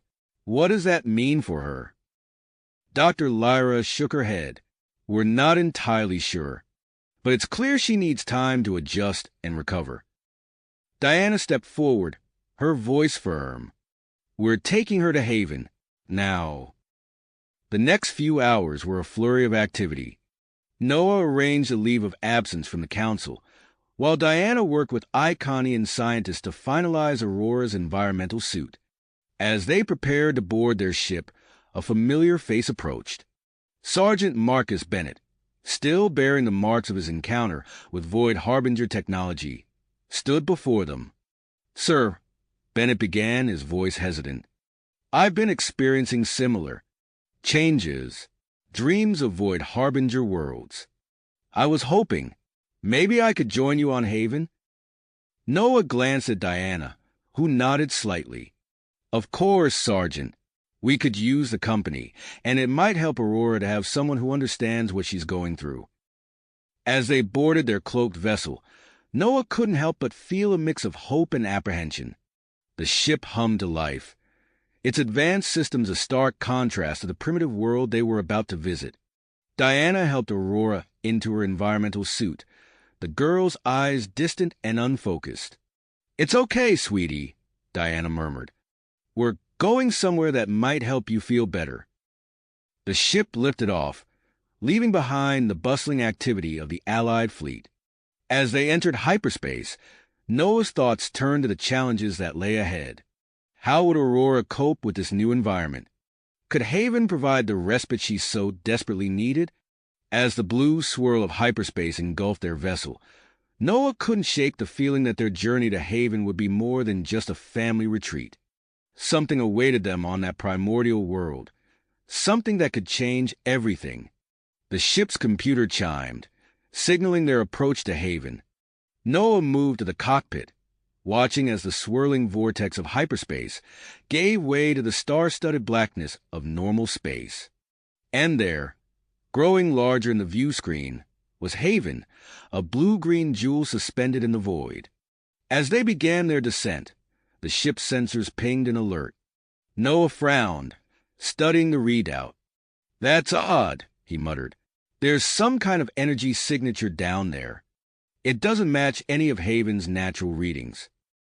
Diana joined him, her eyes narrowing as she examined the data. "What could it be? I thought Haven was uninhabited." Noah shook his head, uncertainty clear in his voice. "It was supposed to be. Looks like our family retreat just got a lot more interesting." The ship continued its descent towards Haven's lush surface, the mystery of the anomalous energy signature adding an unexpected twist to their journey. As they broke through the cloud cover, the primordial landscape stretched out before them, promising both refuge and adventure, and perhaps answers to questions they hadn't yet thought to ask. As they broke through the cloud cover, the primordial landscape stretched out before them, promising both refuge and adventure, and perhaps answers to questions they hadn't yet thought to ask. Noah's brow furrowed as he studied the ship's readouts. "The energy signature is getting stronger. We should land at a safe distance and approach on foot." He guided the vessel to a clearing several kilometers from the anomaly's source. As the ship touched down, the lush vegetation of Haven surrounded them, a stark contrast to the sterile environment of the Nexus Prime. Diana helped Aurora into her environmental suit, while Sergeant Bennett donned his own specialized gear. The group exited the ship, stepping onto the soft, loamy soil of their temporary sanctuary. The air was thick with the scent of unfamiliar flora, and strange bird-like creatures called in the distance. Aurora's eyes widened behind her visor as she took in the primordial landscape.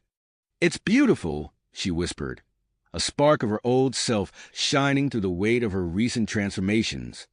Noah smiled, relieved to see a glimpse of his daughter's enthusiasm. "Let's move out. We'll head towards the energy source, but stay alert. We don't know what we might encounter here." As they trekked through the dense jungle, Noah noticed an odd interaction between the specialized suits and the local plant life. Faint pulses of energy emanated from Aurora and Bennett's suits, causing nearby vegetation to sway and shift in response. Diana, ever the scientist, paused to collect samples of the affected plants. "Fascinating," she murmured. "The energy signatures seem to be altering the local flora somehow. We'll need to study this further." After hours of hiking through the humid jungle, they crested a hill and froze in amazement. Before them stood a massive structure, partially buried and overgrown with Haven's tenacious plant life. Its sleek lines and advanced materials marked it clearly as progenitor in origin.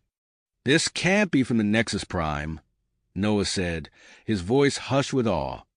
"It looks far older." They approached the ancient facility, clearing away vines and debris from what appeared to be the main entrance. Aurora stepped forward, her eyes unfocused as she interfaced with the building's systems. The door slid open with a hiss of stale air. Inside, they found a vast chamber filled with rows upon rows of stasis pods. Noah's breath caught in his throat as he realized these pods contained a multitude of alien species he'd never seen before. Aurora's fingers danced over a nearby console, her enhanced abilities allowing her to bypass millennia-old security protocols. "This was a preservation initiative," she explained, her voice distant. "The progenitors were saving species from worlds threatened by cosmic events." Suddenly, one of the stasis pods began to hum and glow. Before anyone could react, it opened with a soft hiss, revealing a female alien with iridescent skin and delicate, wing-like appendages. The alien stumbled out, disoriented from her long sleep. Noah and Diana rushed to support her, while Bennett stood guard, his hand hovering near his weapon. "It's okay," Diana soothed, helping the alien to a sitting position. "You're safe. Can you understand us?" The alien blinked, her large, luminous eyes focusing on Diana. Yes, I am Lyra of the Lumini. Where am I?" As Diana explained their situation to Lyra, Aurora suddenly gasped, her body racked by a surge of energy. Pulses of ethereal light emanated from her suit, interacting with the facility's systems in unpredictable ways. Alarms began to blare as other stasis pods started their revival sequences. Noah frantically tried to halt the process, but the ancient systems resisted his efforts. "Aurora, we need your help," Diana called out. "Use your connection to the progenitor tech.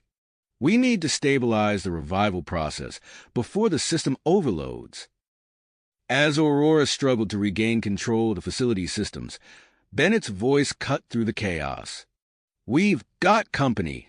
He pointed to the viewing ports, where several large, predatory creatures were converging on their location, drawn by the surging energy. Noah sprang into action, moving to fortify the entrance. "Bennett, help me secure the perimeter. Diana, assist Aurora with the systems. Lyra, is there any way you can help us?" The Lumini nodded, her iridescent skin beginning to pulse with soft light. "My people have natural bioluminescent abilities. I may be able to disorient the creatures outside." As the situation grew increasingly complex, with more stasis pods opening and the threat outside growing, Noah realized they faced a critical juncture. They needed to ensure the safety of the reviving aliens, protect themselves, and somehow preserve this incredible discovery for the Galactic Council's efforts against the Void Harbingers. A low rumble shook the facility, and Noah watched in astonishment as the plant life just outside the viewing ports began to shift and mutate before his eyes. The energy discharge from the facility was affecting Haven's ecosystem in ways they couldn't have anticipated. "Noah," Diana called out, her voice tight with urgency. "We need to make a decision. Do we continue with the revival process or shut it down?" As Noah weighed their options, the facility trembled again, and the howls of the mutated creatures outside grew louder. Their actions here, on this supposedly uninhabited planet, were rapidly spiraling into a situation with potentially far-reaching consequences. Whatever choice they made would impact not just their family, but potentially the entire galaxy. Whatever choice they made would impact not just their family, but potentially the entire future of interstellar relations. Noah took a deep breath, his mind racing. "We need to stabilize the situation first. Diana, keep working on slowing down the revival process. I'll try to secure the perimeter." As Noah moved towards the entrance, a stasis pod near him suddenly activated with a hiss. The translucent cover slid open, revealing a female alien with iridescent skin and delicate features. She stumbled out disoriented, and Noah rushed to catch her before she fell. Their eyes met, and Noah felt an unexpected jolt of attraction. The alien skin shimmered with bioluminescent patterns, her large, expressive eyes filled with confusion and fear. "It's okay," Noah said softly, helping her to her feet. "You're safe. Can you understand me?" The alien nodded weakly, leaning against Noah for support. I am Zara the Centauri," she replied, her voice melodic despite her disorientation. "Where am I? What has happened?" Before Noah could respond, Aurora's voice cut through the chaos. "Dad, the systems are overloading. I can't control it." Noah turned to see his daughter surrounded by pulsing energy. Suddenly, her environmental suit began to malfunction, its protective layers peeling away. Noah's heart raced as he watched Aurora become fully exposed to Haven's atmosphere. To his amazement, Aurora showed no signs of distress. Instead, her skin began to glow with patterns reminiscent of the Lumini. I feel different," she gasped, her eyes wide with wonder. Diana rushed to Aurora's side, but was stopped short by an invisible barrier. "Aurora, are you all right? Let me examine you." Aurora shook her head, her voice distant. "I can't, Mom. I don't know how to control this energy." Meanwhile, Sergeant Bennett had taken up a defensive position near the entrance. His enhanced abilities from the Void Harbinger exposure allowed him to manipulate the surrounding vegetation, creating a makeshift barricade against the approaching predators. "Sir," Bennett called out, his voice strained with effort, "I can hold them off for now, but these creatures are mutating. They're getting stronger." Noah, still supporting Zara, felt a strange sensation wash over him. He realized it was coming from the Centauri empath, her abilities heightening his awareness of the chaos around him. "Zara," he said urgently, "can you sense the intentions of the other reviving aliens? We need to know if they're a threat." Zara closed her eyes, concentrating. "Most are confused, scared, but not hostile. There are a few, though. Their minds are clouded with aggression." As if on cue, alarms blared throughout the facility. Aurora, channeling her new powers, interfaced with the ancient systems. The building hummed to life, long-dormant defenses activating to repel the mutated creatures outside. "I've stabilized the systems," Aurora announced, her voice stronger now. "But I've also activated a beacon. We might be visible from orbit now." Noah exchanged a worried glance with Diana, who was still trying to approach their daughter. The situation was spiraling out of control, with dozens of revived aliens now milling about the chamber, confused and afraid. "Zara," Noah said, turning to the Centauri still leaning against him, "can you help us calm them? Use your empathic abilities to explain what's happening." Zara nodded, her strength slowly returning. As she began to communicate with the other aliens, Noah couldn't help but notice the grace of her movements, the subtle play of light across her skin. Diana approached, her expression a mix of concern and something else. Hurt? Jealousy? "Noah, we need to decide our next move. Do we contact the Galactic Council for support?" Noah hesitated, torn between the logical choice and the potential consequences. "If we do, we risk turning Haven into a battleground. But can we handle this on our own?" As they debated, Aurora's voice cut through their discussion. "I'm seeing visions, possible futures, so many paths, so many outcomes." The weight of their decision pressed down on Noah.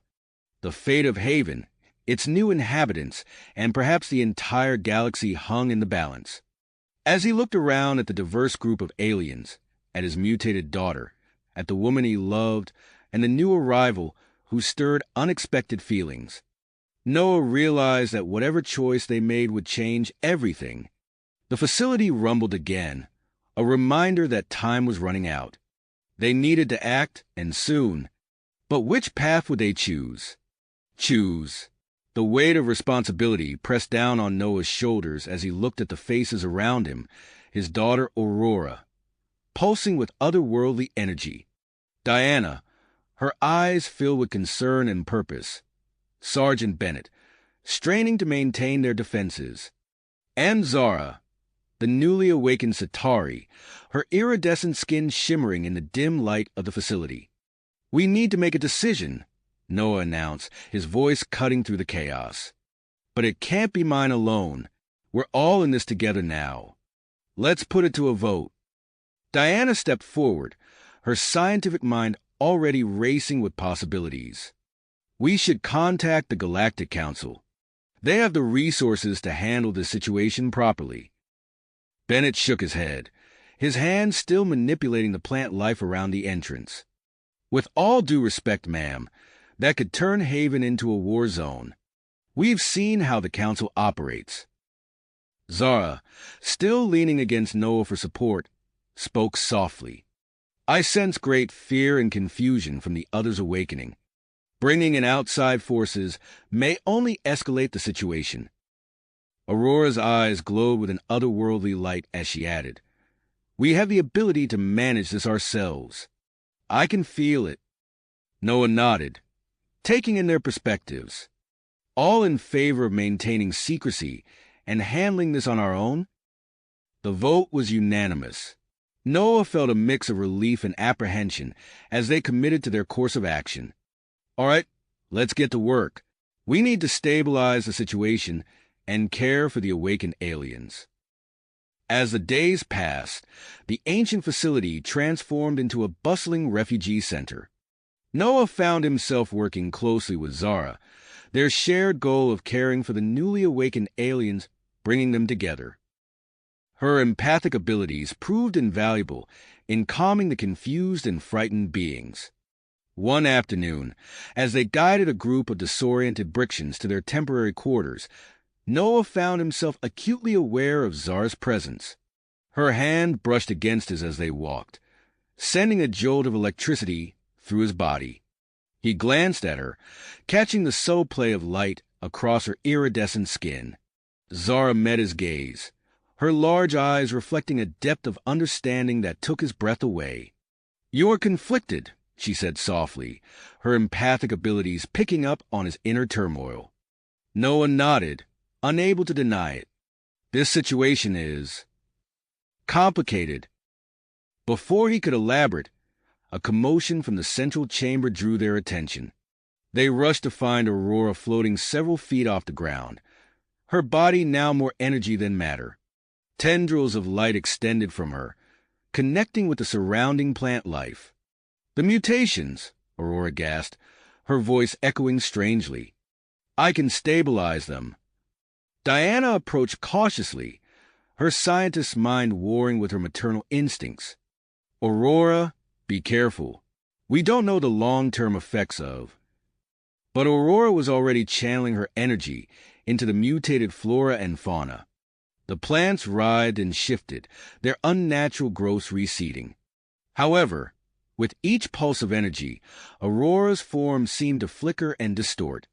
Meanwhile, Bennett had expanded his network of biosensors, creating a living security system around the facility. His connection to Haven's ecosystem grew stronger by the day, but Noah couldn't help noticing the physical toll it was taking. The sergeant's skin had taken on a greenish hue, and small, leaf-like protrusions had begun to form along his arms. As Noah oversaw the distribution of supplies to their ever-growing population of refugees, he felt a familiar presence at his side. Diana approached, her face a mask of careful neutrality. "Noah, we need to talk," she said, her voice low. "I've made a discovery about Haven." She led him to a quiet corner of the facility, away from prying eyes and ears. "This planet, it's not just a sanctuary. It's a testing ground for controlled evolution. That's why we're seeing these rapid mutations." Noah's mind reeled at the implications. Does this mean we're all changing? What about the long-term effects? Before Diana could respond, a piercing alarm cut through the air. Bennett's voice crackled over the facility's communication system. "Sir, we've got a situation. A group of the more aggressive aliens is attempting to seize control of the Eastern Wing." Noah sprung into action, calling out to Zara as he moved. Together, they raced towards the conflict, their movements in perfect sync. As they arrived, they found a chaotic scene. A dozen aliens of various species had barricaded themselves in the control room, threatening to vent the atmosphere unless their demands were met. Zara's empathic abilities flared to life, projecting waves of calm into the fray. Noah, guided by her mental cues, approached the leaders of the rebellion. His words, infused with Zara's empathic influence, began to sway the aggressors. In a tense standoff, Noah and Zara worked in seamless tandem, their connection growing stronger with each passing moment. As the last of the rebels laid down their weapons, Noah turned to Zara, overcome with relief and something more. Without thinking, he pulled her close and kissed her passionately. The moment was broken by a sharp intake of breath. Noah turned to see Diana standing in the doorway, her eyes wide with hurt and betrayal. Before he could speak, she turned and fled. The aftermath of the skirmish was overshadowed by the personal drama unfolding. Noah found Diana in their makeshift lab, furiously inputting data into a console. "Diana, he began, but she cut him off. "Don't," she said, her voice cold. "We have more pressing matters to deal with." Their argument was interrupted by a piercing alarm from Bennett's biosensor network. On the main display, a ship bearing the unmistakable markings of a Scion vessel appeared, descending through Haven's atmosphere. The group gathered in the control room, tension thick in the air. Noah looked at each of them in turn. Diana, her face a mask of professional detachment. Zara, her empathic senses on high alert. Bennett, leaves now visibly sprouting from his skin. And Aurora, her form barely holding its human shape. "We need to decide how to proceed," Noah said, his voice tight. "Do we reveal ourselves or try to hide?" As they debated their options, Aurora's body flared with energy. "There's another way," she said, her voice resonating with power. "I can reach out to them, feel their intentions before we commit to a course of action." Noah nodded, aware that every second brought the Scion ship closer to their location. "Do it," he said, his heart racing as he watched his daughter prepare to make contact with the approaching vessel. As Aurora's consciousness stretched out towards the unknown ship, the fate of their mission, their relationships, and perhaps the galaxy itself hung in the balance. The choices they made in the next few moments would shape the course of events to come, and Noah could only hope they were ready for whatever challenges lay ahead. As Aurora's consciousness stretched out towards the unknown ship, the air in the control room crackled with tension. Noah held his breath, watching his daughter's energy form, pulse, and flicker. Suddenly, her eyes snapped open, glowing with an otherworldly light. "It's Vex," she announced, her voice echoing strangely. "The Scion leader we allied with before." Noah exchanged quick glances with Diana and Zara. This changed everything. "We need to make contact," he decided. "Aurora, can you guide their ship here?" Aurora nodded, her form already beginning to stabilize. "I'll activate a signal beacon."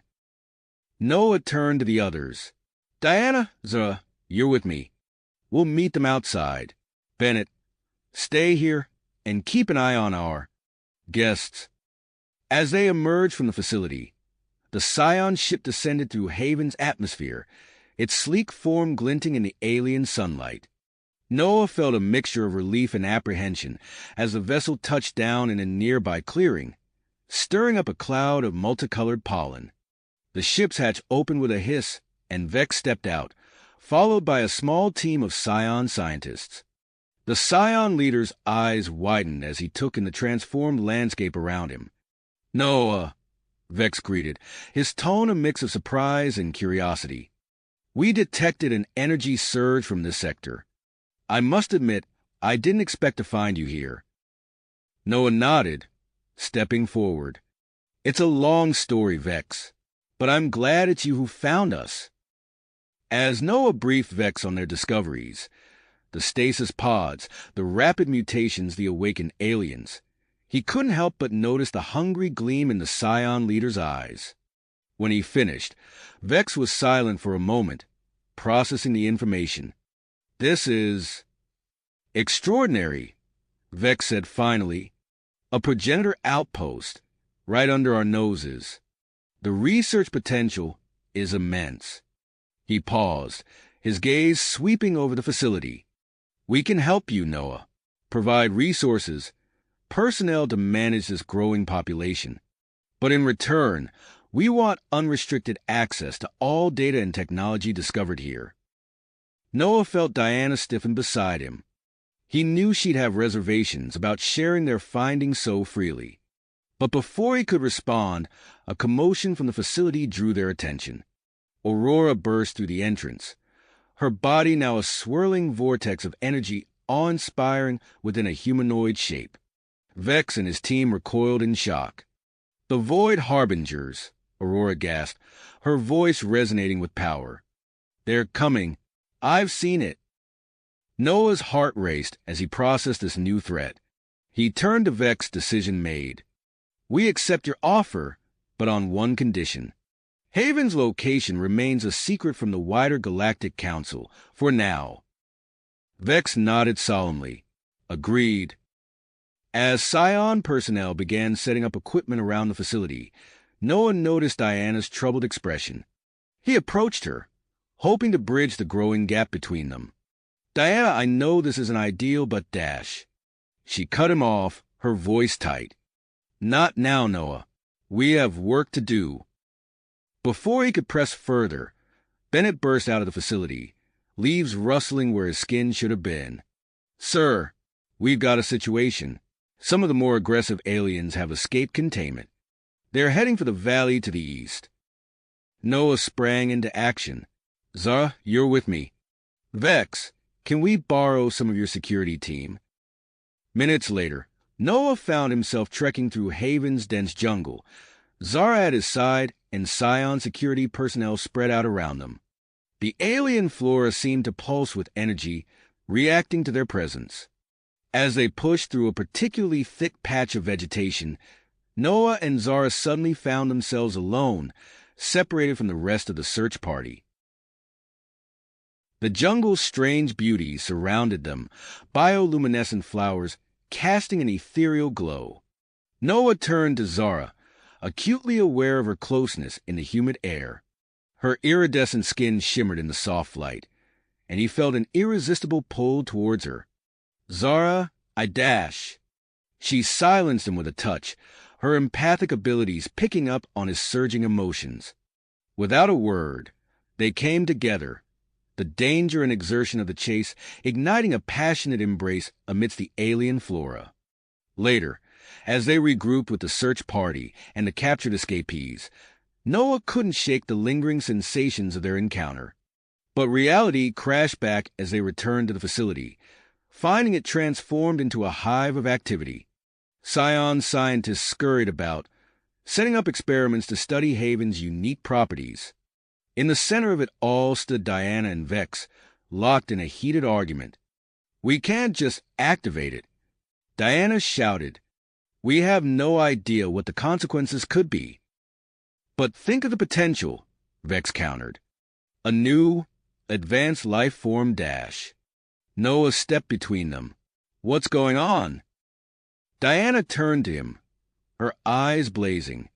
"They want to activate the progenitor's species-merging protocol. It's madness." Before Noah could respond, Aurora's voice echoed through the facility. "Father, I need you." He found her in a secluded chamber, her energy form barely holding together. "Aurora, what's happening to you?" "The protocol," she whispered. "It's already begun in me. I need to enter stasis, to buy us time." Noah's heart clenched as he watched his daughter seal herself into a specially designed pod. As the stasis field activated, her swirling form gradually stabilized. Returning to the main chamber, Noah found the situation spiraling out of control. The arguments had intensified, and a new alert blared through the facility: increased void harbinger activity at the galaxy's edge. Noah took a deep breath, steeling himself. "Everyone listen up," he called out. "We need to regroup and decide our next move. Now." As the disparate groups gathered around him, Noah felt the weight of multiple species' fates resting on his shoulders. The decisions they made here, on this hidden world, could shape the future of the entire galaxy. And with the void harbingers looming on the horizon, they were running out of time. Time. Noah took a deep breath, his mind racing as he processed the multiple crises before them. He scanned the faces of those gathered around him, human, alien, and scion alike, their expressions a mix of fear, willpower, and anticipation. "All right," Noah began, his voice steady and authoritative. "We need to tackle these issues systematically. Diana, I want you and Vex to dive into the progenitor database. Focus on finding a way to stabilize Aurora's condition." Diana nodded curtly, her earlier anger giving way to professional focus. "We'll start immediately. Vex, let's set up in the main lab." As Diana and Vex departed, Noah turned to Zara. "We need to track down those escaped aliens. Gather a team, mix of humans and scions. We'll head out to the Eastern Valley in 15 minutes. Zara's iridescent skin shimmered as she moved, her empathic abilities picking up on the tension in the room. "Understood. I'll assemble the team." Noah then addressed Bennett, whose leafy appendages rustled with each movement. "Sergeant, I need you to stay here and coordinate our defenses. Use your new abilities to monitor the surrounding area. Any unusual activity, I want to know about it." "Yes, sir," Bennett replied, his voice carrying an odd, resonant quality. "I'll tap into Haven's root systems and set up a perimeter." As the others dispersed to their tasks, Noah approached Aurora's stasis pod. He placed a hand on the cool surface, watching the swirling energy that was his daughter. "Hang in there, sweetheart," he whispered. "We'll figure this out." 15 minutes later, Noah led a mixed team of humans and scions into Haven's dense jungle. The alien flora seemed more active than ever, tendrils reaching out as they passed, leaves unfurling in their wake. Zara moved silently beside him, her empathic senses on high alert. As they pushed deeper into the valley, the vegetation grew thicker, forcing them to cut their way through. Suddenly, Zara grabbed Noah's arm, her eyes wide. "Wait," she whispered. "I sense something ahead." Noah signaled the team to halt. As they stood in silence, he noticed a faint shimmer in the air, like heat waves rising from sun-baked asphalt. He squinted, trying to make sense of what he was seeing. Without warning, the ground beneath their feet gave way. Noah felt a moment of weightlessness before he and Zara tumbled into darkness, the sounds of surprise from their team quickly fading above them. They landed hard on a smooth, cool surface. As Noah's eyes adjusted to the dim light, he realized they were in some sort of underground cavern. Strange, bioluminescent fungi cast an eerie glow across the walls. "Are you all right?" Noah asked, helping Zara to her feet. She nodded, brushing herself off. "Yes, I'm fine. But, Noah, look at this place." As Noah took in their surroundings, he felt a mixture of awe and unease. The cavern walls were lined with what looked like ancient machinery, covered in a layer of phosphorescent moss. In the center of the chamber stood a large, crystalline structure that pulsed with a faint inner light. "It's some kind of progenitor outpost," Noah breathed, approaching the crystal. "But it's been changed, adapted by Haven itself." Before Zara could respond, a sound echoed through the cavern, a mix between a growl and a word. Noah spun around, raising his weapon, only to find himself face to face with one of the escaped aliens. The creature was unlike anything Noah had seen before. It stood on 4 legs, its body covered in iridescent scales that shifted color with each movement. Its head was elongated, with multiple eyes that blinked independently of each other. When it spoke again, Noah realized it was attempting to communicate. Zara stepped forward, her empathic abilities reaching out.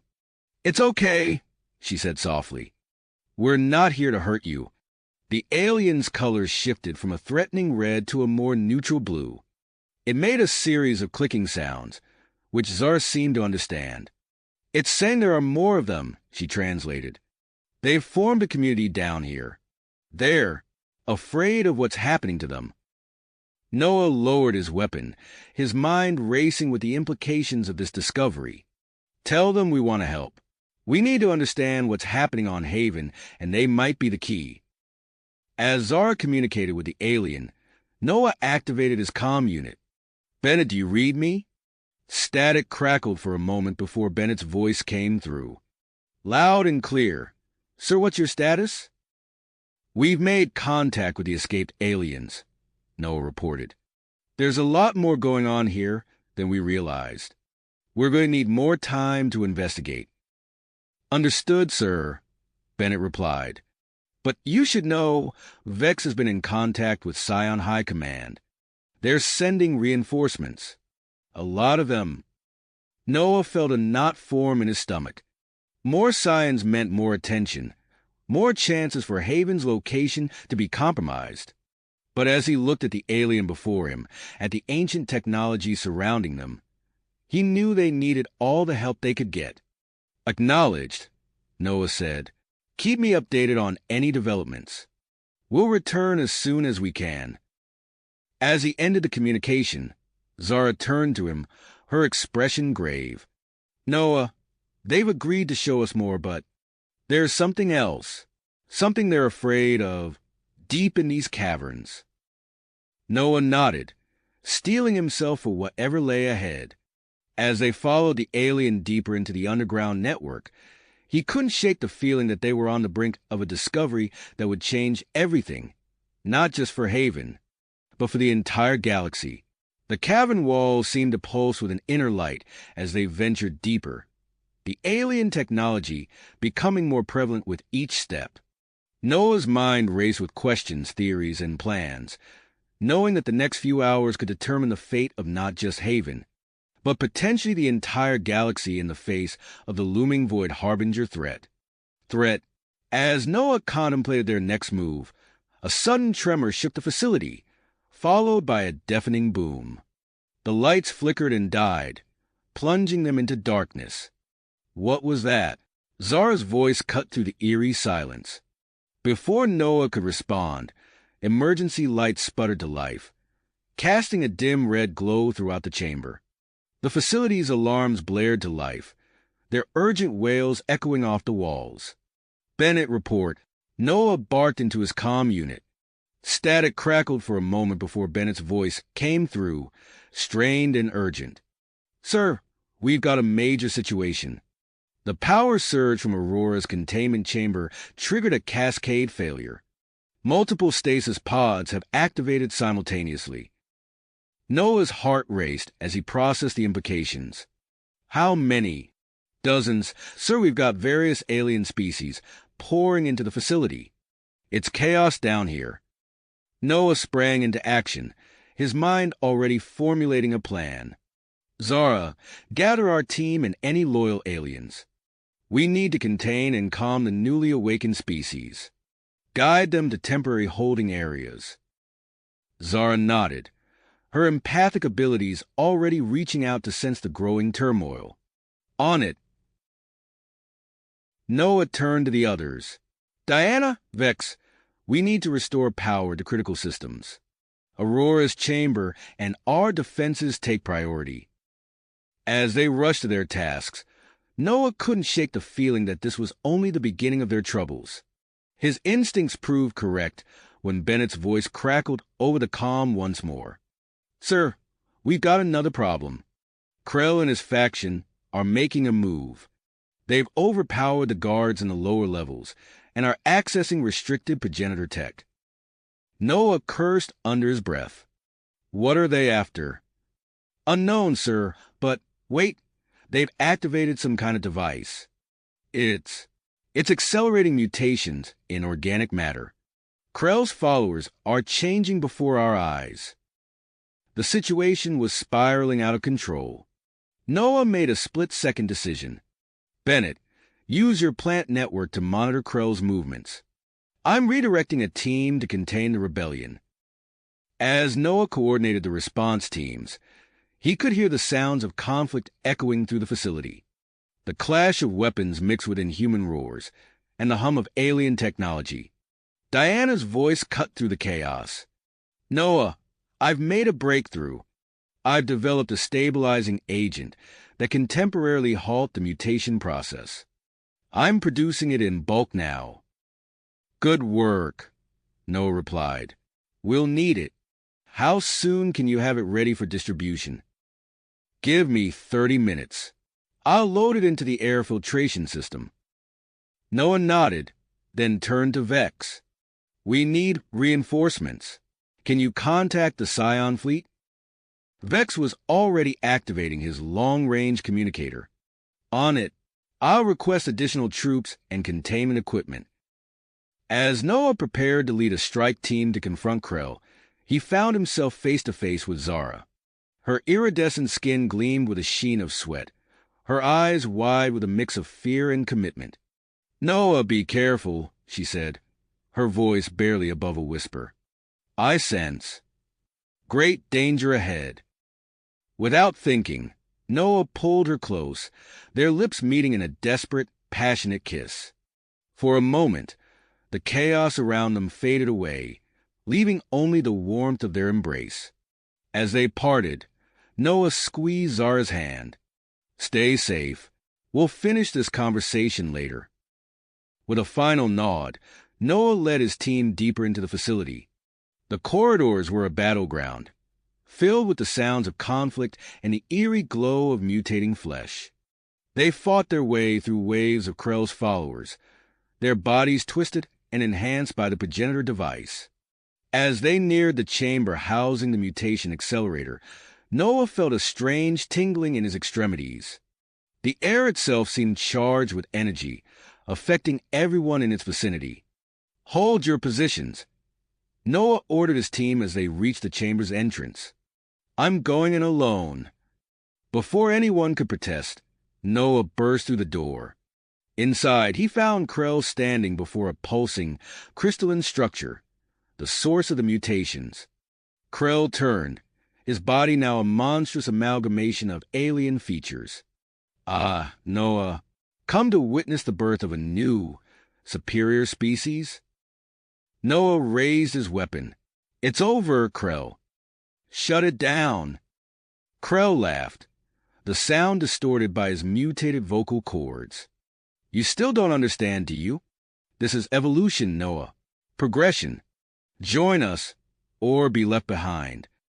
Without warning, Krell lunged at Noah. The two men grappled, their bodies already showing signs of mutation from the device's emissions. Noah felt strange energies coursing through him, granting him enhanced strength and reflexes. As they fought, Noah caught glimpses of the battle raging throughout the facility. Through view screens, he saw Zara leading a group of empathically swayed aliens against Krell's forces. Diana's stabilizing agent dispersed through the air, slowing the tide of mutations. With a surge of effort, Noah pinned Krell against the mutation accelerator. The device pulsed wildly, bathing them both in waves of mutagenic energy. Noah felt his body changing, twisting, but he held on. "It's not." "Too late," Noah gasped, fighting through the pain. "We can still stop this." Krell's eyes, now a kaleidoscope of alien colors, widened in realization. But before he could respond, the device overloaded.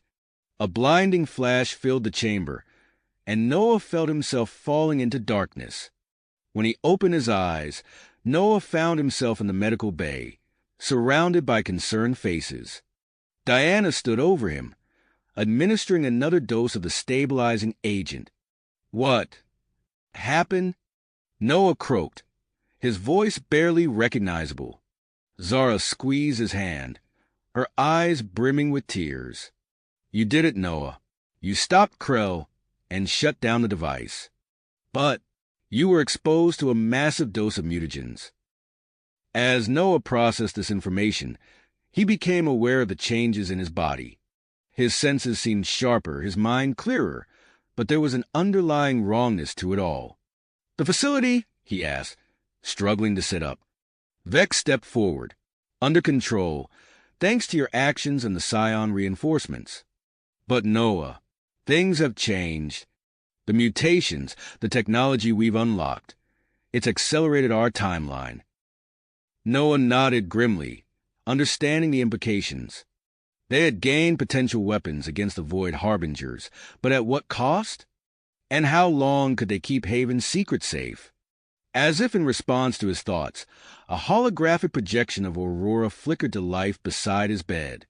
Her swirling energy form seemed more stable now, but her voice carried a note of urgency. "Father," she said, her tone grave, "we need to talk. I've seen what's coming, and we have decisions to make. The fate of Haven, of the entire galaxy, hangs in the balance." Noah looked around at his team, at the transformed facility beyond the medical bay's walls, and knew that their greatest challenges still lay ahead. Noah's eyes locked with Aurora's holographic form, the weight of her words settling heavily upon him. "I understand," he said, his voice rough from the ordeal. "We'll convene a meeting immediately." Within the hour, Noah had gathered his core team in the facility's central command center. Despite his weakened state, he stood at the head of the table, perseverance etched across his face. The room buzzed with tension as he relayed Aurora's warning and the gravity of their situation. "We're at a critical juncture," Noah began, his gaze sweeping across the assembled faces. "The mutations, the awakened aliens, the Void Harbinger threat. We need to address everything simultaneously." Diana stepped forward, her lab coat still stained with chemicals from her recent work. "I've synthesized enough of the stabilizing agent to distribute throughout the facility. It should halt any further uncontrolled mutations." Noah nodded. "Good. Make that our top priority. Zara, I need you to coordinate with the newly awakened aliens. Use your empathic abilities to calm them and begin the integration process." Zara's iridescent skin shimmered as she acknowledged the order. "I'll do my best, Noah. Some of them are frightened, but others are eager to help." "Vex," Noah continued, turning to the Scion engineer, "work with the other Scion techs. We need to adapt the progenitor technology we've found here, focus on defensive capabilities, and anything that could give us an edge against the Void Harbingers. As the meeting progressed, each team member received their assignments. The atmosphere in the room shifted from tense uncertainty to focused perseverance. They had a plan, a direction, and the resources to make it happen. Over the next few days, Haven transformed into a hive of activity. Diana's stabilizing agent coursed through the facility's air filtration system, bringing relief to those affected by the mutations. Zara worked tirelessly, her empathic abilities stretching to their limits as she facilitated communication between diverse alien species. Noah, still grappling with the changes to his own body, pushed himself to oversee every aspect of their preparations. He felt stronger, faster, his mind racing with possibilities as he interfaced with progenitor tech. Yet beneath it all, a nagging uncertainty lingered about the long-term effects of his exposure. On the 5th day after the crisis, Sergeant Bennett's voice crackled over the comm system. "Sir, I've detected something unusual. You need to see this." Noah made his way to the control room, where Bennett stood before a holographic display of Haven's surface. The sergeant's plant-based network had picked up seismic disturbances in a remote region of the planet. "What are we looking at, Bennett?" Noah asked, studying the pulsing red area on the map. "I'm not entirely sure, sir," Bennett replied, his brow furrowed. "But the energy signatures, they're similar to the progenitor tech we've been studying." Noah's enhanced senses tingled with anticipation. "Assemble a team. We're going to investigate." Hours later, Noah led a small expedition to the site of the disturbance. As they approached, the ground beneath their feet trembled. Suddenly, the earth split open, revealing a massive construct of gleaming metal and pulsing energy. "By the stars," Vex breathed, his eyes wide with awe. "It's a planetary defense system." Noah stepped forward, feeling a strange resonance with the ancient technology. As he placed his hand on the construct's surface, it hummed to life. Holographic interfaces sprang into existence, displaying schematics of a planet-wide energy shield. "This could change everything," Noah said, his mind racing with the implications. "Get a team here immediately. We need to understand and control the system as quickly as possible." As they worked to decipher the progenitor construct, long-range sensors lit up with alarming news. A Void Harbinger scout fleet had entered the outskirts of the Milky Way. Noah knew it was time to make a difficult decision. He returned to the facility and made his way to Aurora's containment chamber. The energy being had stabilized further, taking on a more defined humanoid shape. "Aurora," Noah said, his voice filled with a mix of reverence and urgency. "We need your guidance. The Void Harbingers are coming, and we're running out of time." Aurora's luminescent form shifted, and suddenly Noah found himself immersed in a vision. He saw the Void Harbinger fleet, massive and terrifying. But then he noticed something, a vulnerability in their ship's propulsion systems. As the vision faded, Noah knew what he had to do. He established a secure communication link with Admiral Cora and the Galactic Council. It was time to reveal Haven's existence and the full extent of what they had discovered. "Admiral Cora," Noah began, his voice steady despite the gravity of the moment. "I have critical information that could turn the tide in our fight against the Void Harbingers. But first, there's something you need to know about a planet called Haven." As Noah shared the truth about Haven, its progenitor technology, and the potential weakness in the Void Harbinger ships, he could see the shock and then drive spread across the faces of the Galactic Council members. They quickly grasped the strategic importance of what Noah was offering. "We'll dispatch a task force immediately," Admiral Cora declared. "Haven must be protected at all costs." As the communication ended, Noah turned to find Zara standing behind him. Her eyes shimmered with a mix of emotions, pride, fear, and something deeper that made his heart race. "You did the right thing," she said softly, taking his hand. We can't face this alone. Noah squeezed her hand, feeling the strength of their connection. No, we can't. But together, we might just have a chance. As Allied ships began to appear in Haven's system, Noah knew that the real challenge was just beginning. The secret was out, the stage was set, and the hope of the universe hung in the balance. With Zara by his side and his team ready for action, Noah prepared to face whatever the Void Harbingers would throw at them. As Noah steeled himself for the impending conflict, a calm alert drew his attention. It was Zara, requesting an urgent meeting with him and Diana. Curious and slightly apprehensive, Noah made his way to the conference room. He found Zara and Diana already waiting, their expressions a mix of nervousness and grit. "What's this about?" Noah asked, taking a seat at the table. Zara took a deep breath, her iridescent skin shimmering with heightened emotion. "I have a proposal," she began, her voice steady despite the weight of her words. "One that could potentially change everything." She went on to explain the unique reproductive capabilities of her species, the Centauri. They possess the ability to combine genetic material from multiple partners, creating offspring with enhanced traits. "I'm suggesting," Zara continued, her eyes moving between Noah and Diana, "that we combine our DNA. The three of us. We could create a child with human ingenuity, Centauri empathic abilities, and the mutations we've acquired here on Haven."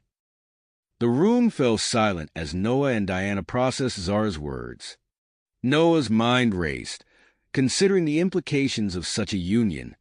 Diana was the first to speak, her scientific curiosity piqued.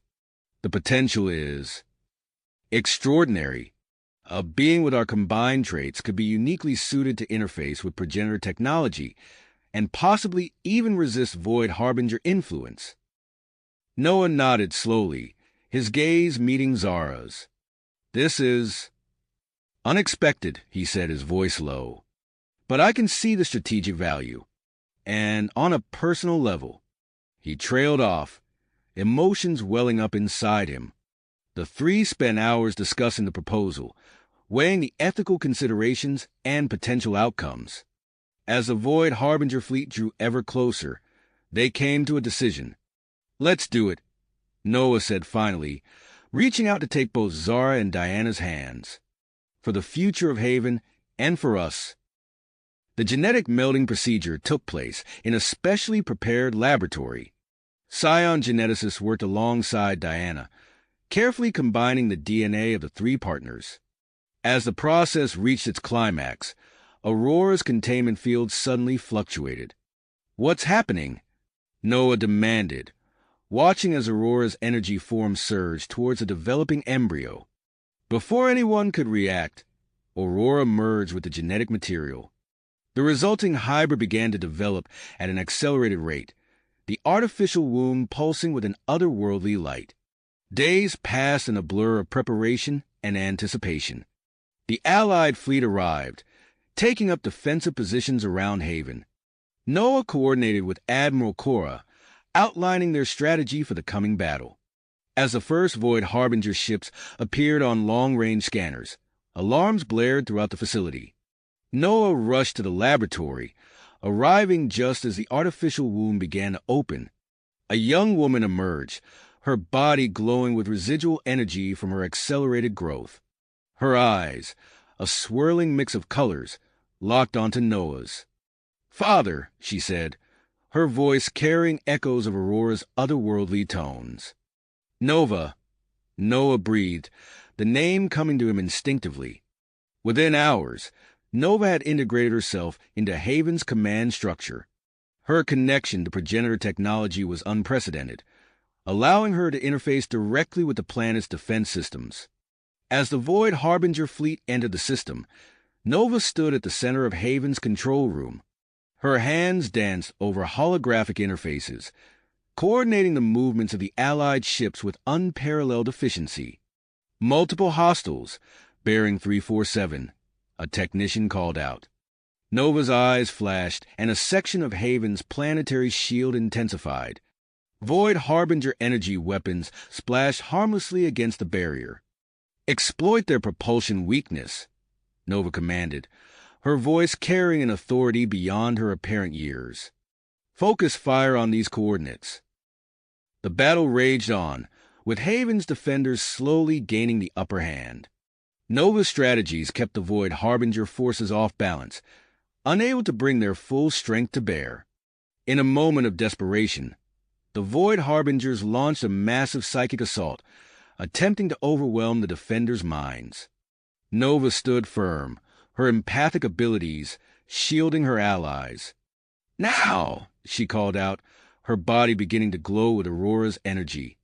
Nova raised her hands, channeling a surge of power that washed over the Void Harbinger fleet. Their hive mind fractured, ships veering off course as confusion spread through their ranks. "This is our chance," Noah said, grabbing his gear. "I'm leading a strike team to their command ship. We end this now."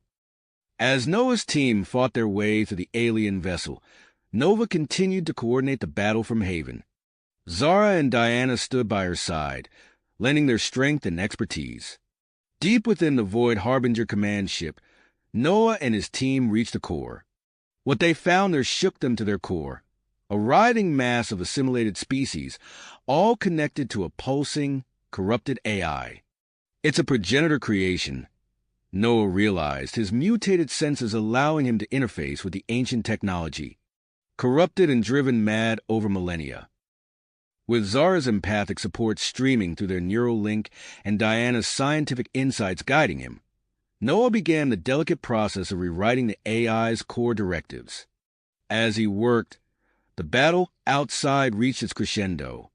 Nova, channeling the full power of her unique heritage, unleashed a final psychic surge that shattered the last remnants of the Void Harbinger's resistance.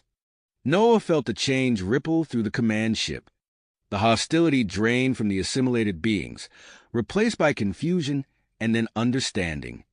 "It's done," Noah breathed, stepping back from the alien interface. They're no longer a threat. As the dust settled and the reformed Void Harbinger collective began to communicate with the Allied forces, Noah made his way back to Haven. He found Zara, Diana, and Nova waiting for him in the control room, their faces etched with a mix of exhaustion and triumph. "We did it," Zara said softly, pulling Noah into an embrace that Diana and Nova quickly joined. As they stood together, looking out over the transformed landscape of Haven, Noah marveled at the journey that had brought them to this moment.